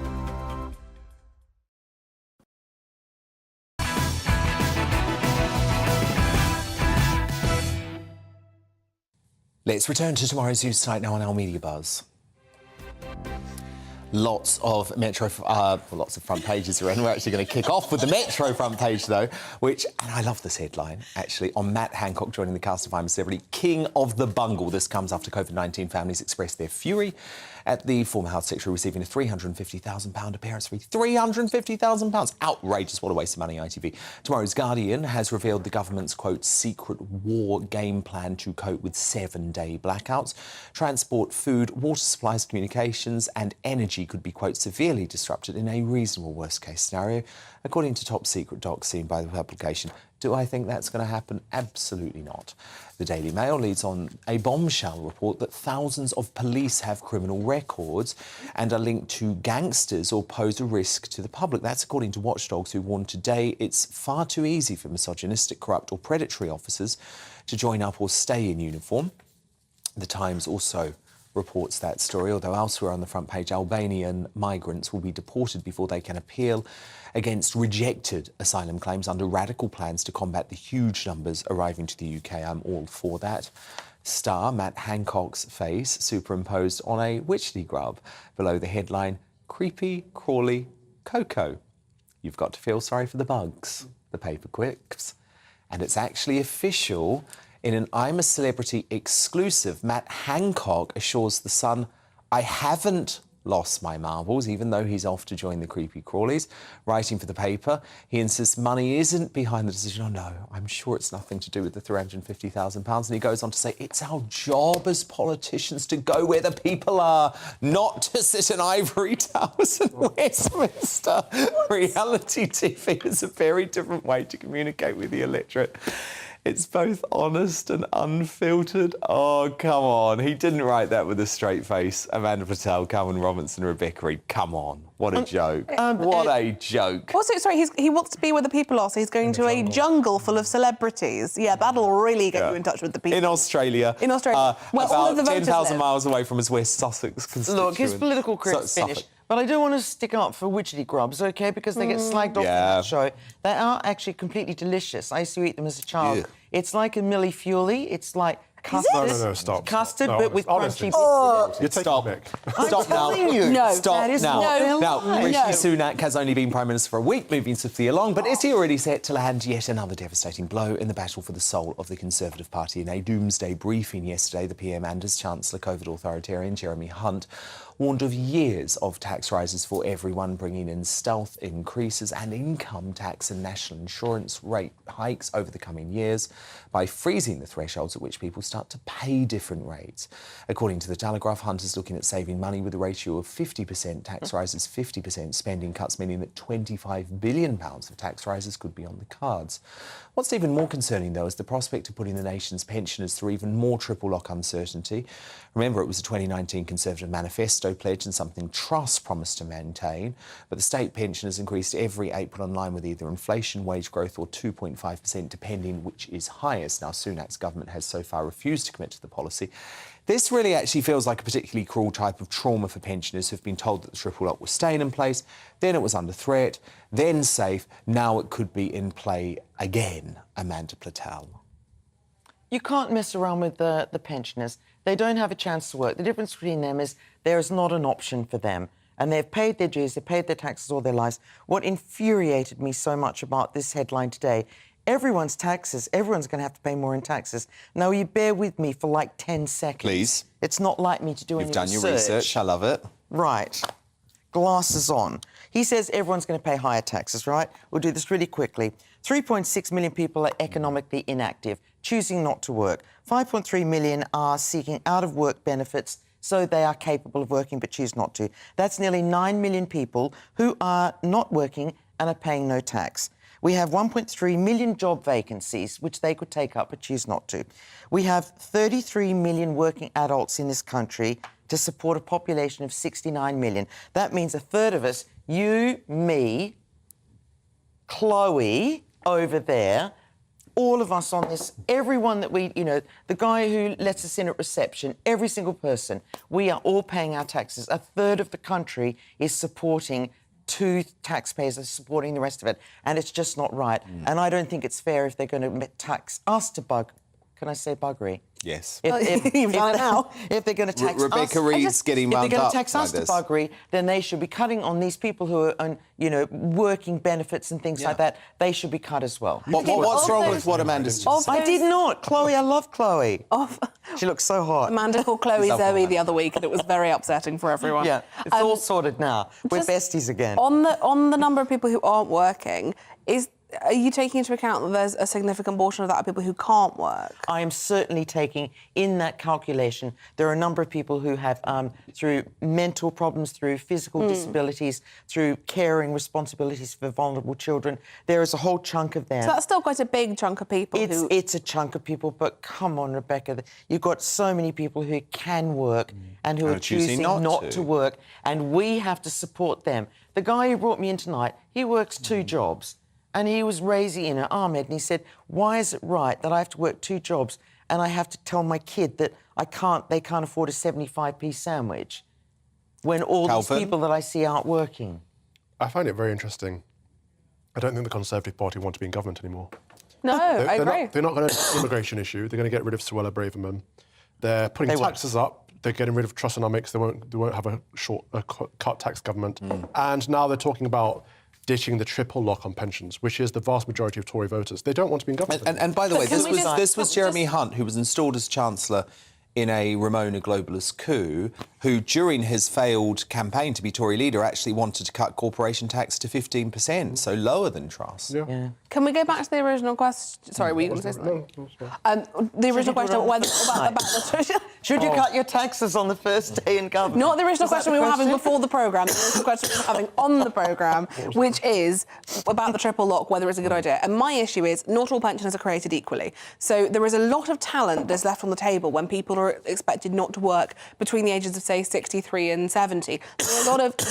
If you embrace part-time working and working from home and jobs that can be done on a lower level, people who want to work and facilitating people who want to work into later life, helping with that. Also, Rupert Murdoch is technically a pensioner. There are not pensioners and pensioners, right? So presumably, if you could get rid of the triple lock, but then you would need to offset that with things like helping with fuel prices, helping with food for people who really can't afford it. But the triple lock for people who are, got £150,000 a year final salary pension, you don't need that. It doesn't make sense. Well, that's all the civil servants gone then, isn't it? No, it would be. OK, now it's been a difficult couple of weeks for comedian James Corden. First, he was forced to issue an apology following claims he was so rude to staff at a New York restaurant that he was banned from the premises.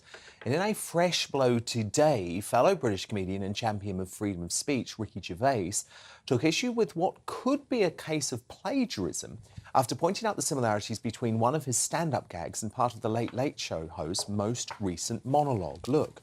Because if someone puts up a poster in a town square that says guitar lessons available. That's like going into a town square, seeing a big notice board, and there's a notice, guitar lessons. Like, you don't get people in the town go, I don't want to play the guitar! And you go, but I don't want guitar lessons. I mean, that sign wasn't for you. It was for somebody else. You don't have to get mad about all of it. Fine, it's not for you then. Just walk away. Don't worry about it.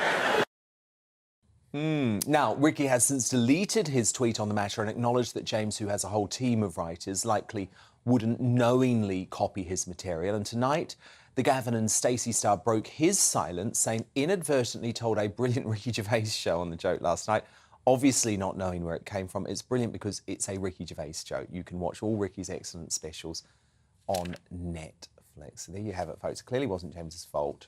And it's good. Yeah, when things start to go down, they really go down. Maybe. First of all, he's abusing restaurant staff and being a Megan-style bully.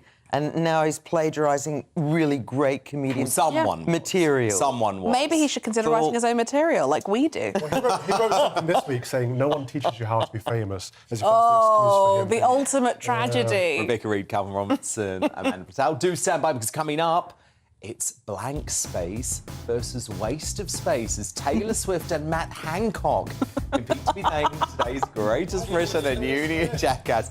But first, she was branded a celebrity anti-vaxxer in a vile MSM hit piece for merely wanting to debate on the efficacy of jabs. So now the activist and new GB News host Bev Turner speaks out against a COVID orthodoxy that's as intolerant as ever. First, a very quick look at what's coming up in tomorrow's show. Coming up on Dan Wootton tonight, the toughest talking man in Westminster, Tory MP Lee Anderson, who's fought off cancellation for his common sense takes on everything from Eddie Izzard to the migrant crisis, joins me live. Plus, the man with the inside track on what Boris will do next, his father and former MEP Stanley Johnson, reveals all. And there's opinion galore from political firebrand Anne Widdecombe, columnist extraordinaire Rod Little, and my superstar panel, former Daily Star editor Dawn Neeson, the entrepreneur and activist Adam Brooks, and the broadcaster Ashley James. That's Dan Wootton tonight, Monday to Thursday from 9 p.m. till 11 p.m. on GB News. But it's time now for Uncancelled. And this is where Britain's top commentators speak out on controversial issues without the fear of the cancel culture sweeping the rest of the media. Now, while the MSM continues to dodge the topic of vaccine damage, Brave MP Christopher Chope demanded answers in Parliament last week. Now, Chope was a group of MPs who took part in the Westminster Hall debate after a petition calling for a public inquiry into the use of jabs during the pandemic reached 100,000 signatures, the threshold required for a topic to be considered in the Commons. It was a win for freedom fighters. However, participants, like my next guest, Bev Turner, were left horrified when the newspaper of record, The Times, casually dismissed them as anti-vaxxers. Referring to her in particular, the hit piece said, the petition was promoted by celebrity anti-vaxxers, including Bev Turner, the presenter of This Morning, who was taken off air last year after she urged viewers to refuse vaccinations. Well, Bev Turner, who I'm very excited to say, has a brand new show launching here on GB News on Monday morning, joins me now to set the record straight. I mean, Bev Turner, we bumped into each other yesterday here at the studio and we're both shocked by this piece because it really feels like it could have been written right in the hysteria of 2020, and it's shocking that journalists are not educating themselves. Well, to go back a little bit, Dan, actually, from the debate in Parliament, a few days earlier, actually, on the day that Liz Truss resigned, there was an all-party parliamentary group discussion in Westminster, and I went to that, and that had Sir Christopher Chope there, and it had Andrew Bridgen MP, and it had a fantastic MP, actually, Danny Kruger, who is the son of Chef Prue Leith. And they were the only MPs, sadly, that turned up for the all-party parliamentary group discussion. But there must have been about 100 to 120 people in the room who were either vaccine injured or vaccine bereaved. And this was really the start of these poor people who have had a terrible time being heard. They have not been, their stories have not been mentioned in the mainstream media. And so we had this all-party parliamentary group there. There were no journalists in attendance, apart from me. There were a couple of others actually from GB News. And it was a very frustrating experience, clearly, for the vaccine injured. Subsequent to that was the parliamentary debate that you mentioned, because of the petition that reached 100,000 signatures, hosted by Sir Christopher Chope, with similar MPs in attendance. And really, all that was meant to do was, as you say, debate the efficacy of the vaccines, and therefore have the conversation that many of us have been arguing for over 2 years now, which is that it should always have been on an individual risk versus benefit analysis for each person, regardless based on your age and your health status, etc. Because what we did was we vaccinated everybody regardless of those very important factors. And it was just really shocking then to see that not only did it not get picked up by the mainstream press in any way, shape or form, but the one article that they did, Dan, as you say, in the Times, written by some young journalist called George Grills, basically depicted this as a bunch of lunatics, including myself. And as you say, to label me as not just an anti-vaxxer, but a celebrity anti-vaxxer. And I think he was stretching the definition of both those words, Dan. I've never had that before. It's a bit like being a chef and then suddenly you're a celebrity chef, like it was another level up. And I can't believe we're still using that word without any sort of explanation on the journalist part of what they think that even means. I can't believe we're still seeing that in print. It's just so reductive. And it's just so stupid. And I kind of genuinely think there's been a detached kind of disinterest by so much of the British media in the last couple of years. They were either peddling the overwhelming narrative or just didn't really care. And I can just maybe presume that young George Grills, who looks about 22 on his Twitter bio, sat down and wrote a lazy bit of copy in the afternoon and went, who's Bev Turner? Oh yeah, she's that celebrity anti-vaxxer. Who's Sir Christopher Chope? I mean, the way that he quoted Sir Christopher as though he was some sort of maverick, and he was quoting data from the British Medical Journal, from the German health organization which regulates medicine. He was quoting a fantastically fascinating but deeply depressing study from America, from the Journal of American Medical Association, which said that children who'd had the jabs, aged 5 and under, 1 in 500 of them needed hospital treatment. That's so serious was the effects of the vaccine for those babies. And this isn't something that should just be brushed away and go, oh, well, these people don't exist. We're just going to ignore them. Well, of course, and we know, Bev, because GB News is the only platform, really, to give these poor folk a platform, we know the horror stories of these poor souls who have lost legs, lost husbands, lost wives, lost sons, lost daughters, and at the very least you would hope that the newspaper of record was prepared to give them a voice, given the government, Bev, has paid out, the £120,000. So there is confirmation of vaccine damage. So I think it was a really depressing moment, actually, because it shows how far the rest of the media comes, just to acknowledge so much of what's gone on the past years. And that's really all people want, Bev, just acknowledgement. Absolutely. And they deserve it. And this also, what I think is really important to point out is that people like me and like you and other presenters who've been trying to effectively give both sides of the story. That is all we have ever wanted to do. And we aren't here telling people, I mean, this article that was in the Times said, and celebrity anti-vaxxer Bev Turner, who was on this morning urging people not to get the vaccine. I have never done that. I have never done that. I've always been very careful. What I've always advocated for is informed consent, and therefore you understand the potential risks. And these people who have been injured or widowed didn't know those risks. And in a way that's... And by the way, you can't call them anti-vaxxers, can you? Because they had the jab, and in many cases it completely ruined their lives. But look, Bev, I just want to ask you quickly, what can you tell me about the new show, which I believe is Monday to Thursday, GB News in the morning? That's right, Dan. Yeah, 10 o'clock in the morning, 10 till 12, Monday to Thursday. As regular GB News viewers will know, I've been sitting in, I've done holiday cover for pretty much every show on your channel except you, Dan. I've asked you before, you've turned me down. Well, listen, there's very few men I will keep my bra on until 11:15 at night. You are one of them. This is well past bra off o'clock, as the ladies on the sofa will confirm. So I'm delighted to announce it on your show tonight. I can't wait. I start on Monday. Bev Turner today. We're just going to have panel debate, all the news stories, lots of honesty, lots of open conversation, and lots of viewers' input as well. I cannot wait. So you've got Dan Wootton tonight, 9 p.m. Monday to Thursday. Bev Turner today, 10 a.m. till midday on GB News. GB News just became even more must-watch. Bev, good luck. You know I will be watching. Thanks, but it's time now to reveal today's greatest Britain and Union jackass. Hopefully with her bra on. Amanda Patel, your greatest Britain nominee, please. Don't discuss my bra. This is so obscene. I've got a really good idea here. My great Brit is the British actor Liam Neeson.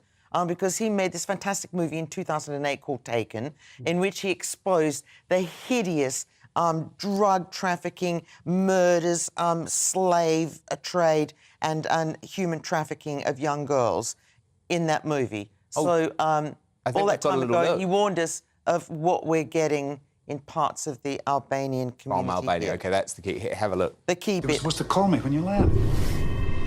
Someone here. What? Oh my God, they got Amanda. They're coming. All right, listen to me.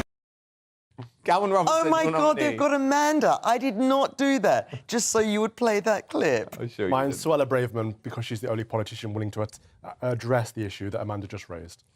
And Rebecca Reid, your Greatest Britain nominee. For a change, mine is Taylor Swift, who broke a very significant record this week as she occupies all top 10 spots on the Billboard Top 100. I mean, that is extraordinary. I actually love this album. It's really, really brilliant. But of course, I'm going to go with Suella Braverman as today's Greatest Britain. Union Jackass time now, though. Amanda Patel, your nominee, please. Mine is the sour-faced Shadow Home Secretary Yvette Cooper, who's trying to get rid of our Suella, and she doesn't stand a chance. Calvin Robinson, your Union Jackass nominee. Matt Hancock, because he lied and people died, and the High Court judges found him unlawful and irrational, but nothing has been done about it. And Rebecca Reid, your Union Jackass. Maria Caulfield, new Women's Minister, who has voted against pretty much every important issue to women thus far. OK, well, goodness, I have to say... Very bad. What time you take off your bra? It is a double victory for Calvin Robinson tonight, because, come on, I cannot look past Matt Hancock as today's Union Jackass, who's trying to claim that he's going into the I'm a Celebrity jungle and pocketing £350,000. All for us. It's all for us. He's going to spread the good message in there. What absolute rubbish. As I said at the top of the show, he is a narcissistic delusionist. Thank you to my superstar panel. None of them narcissists. Amanda Patel, Calvin Robinson, Rebecca Reid. I'm back tomorrow. Good night.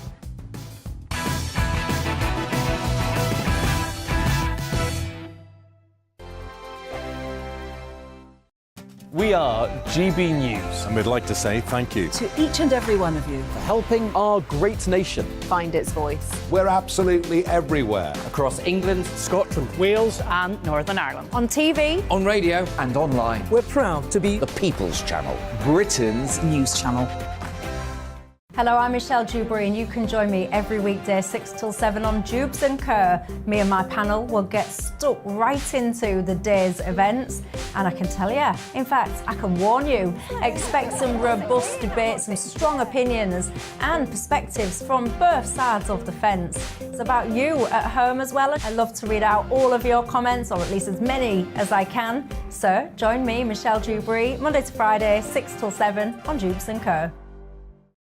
Join my show Farage, 7 p.m. till 8 p.m. Monday through Thursday, and there you will get opinion, analysis, debate, and I'll cover stories that nobody else dares to touch.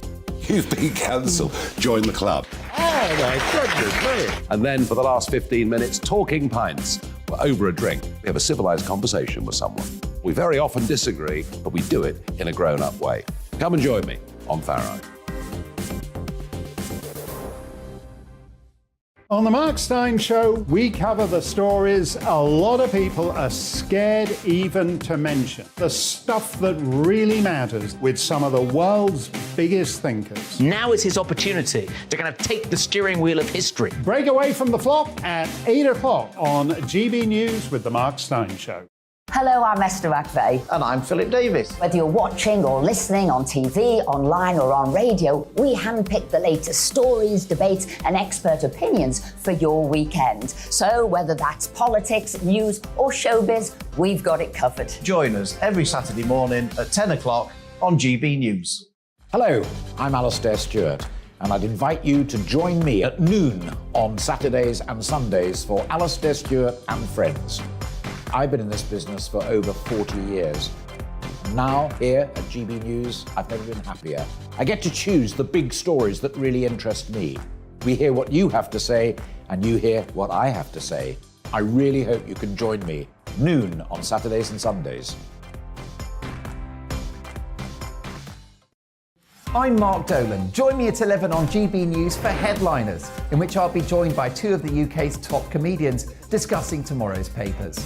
If it's an important story, we'll cover it, but we'll have some fun along the way. Headliners, the late night paper review that won't send you to sleep like the others will.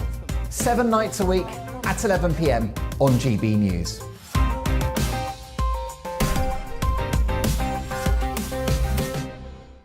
Hi there, it's Stephen and Anne.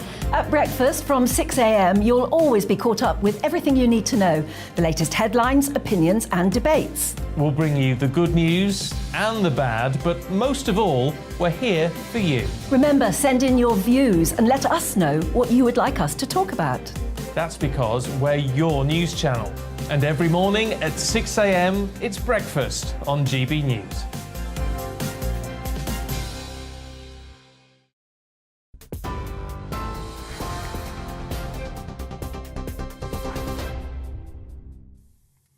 Hello there, you're with GB News. I'm Polly Middlehurst, and in a moment, headliners. But first, let's bring you the latest top stories. And our top story, Matt Hancock has defended his decision to travel to Australia to appear on the reality TV show I'm a Celebrity, Get Me Out of Here, insisting it will help to show the human side of politicians. Writing in the Sun newspaper, the former Health Secretary said it was his job as an MP to go where the people are and not to sit in ivory towers in Westminster. Comments come after the Conservative Party decided to suspend the whip from Mr Hancock over his decision. The suspect in the firebombing of a Dover immigration centre is reported to have been posting anti-Muslim content on Facebook. Kent police have named the man as 66-year-old Andrew Leake from High Wycombe in Buckinghamshire.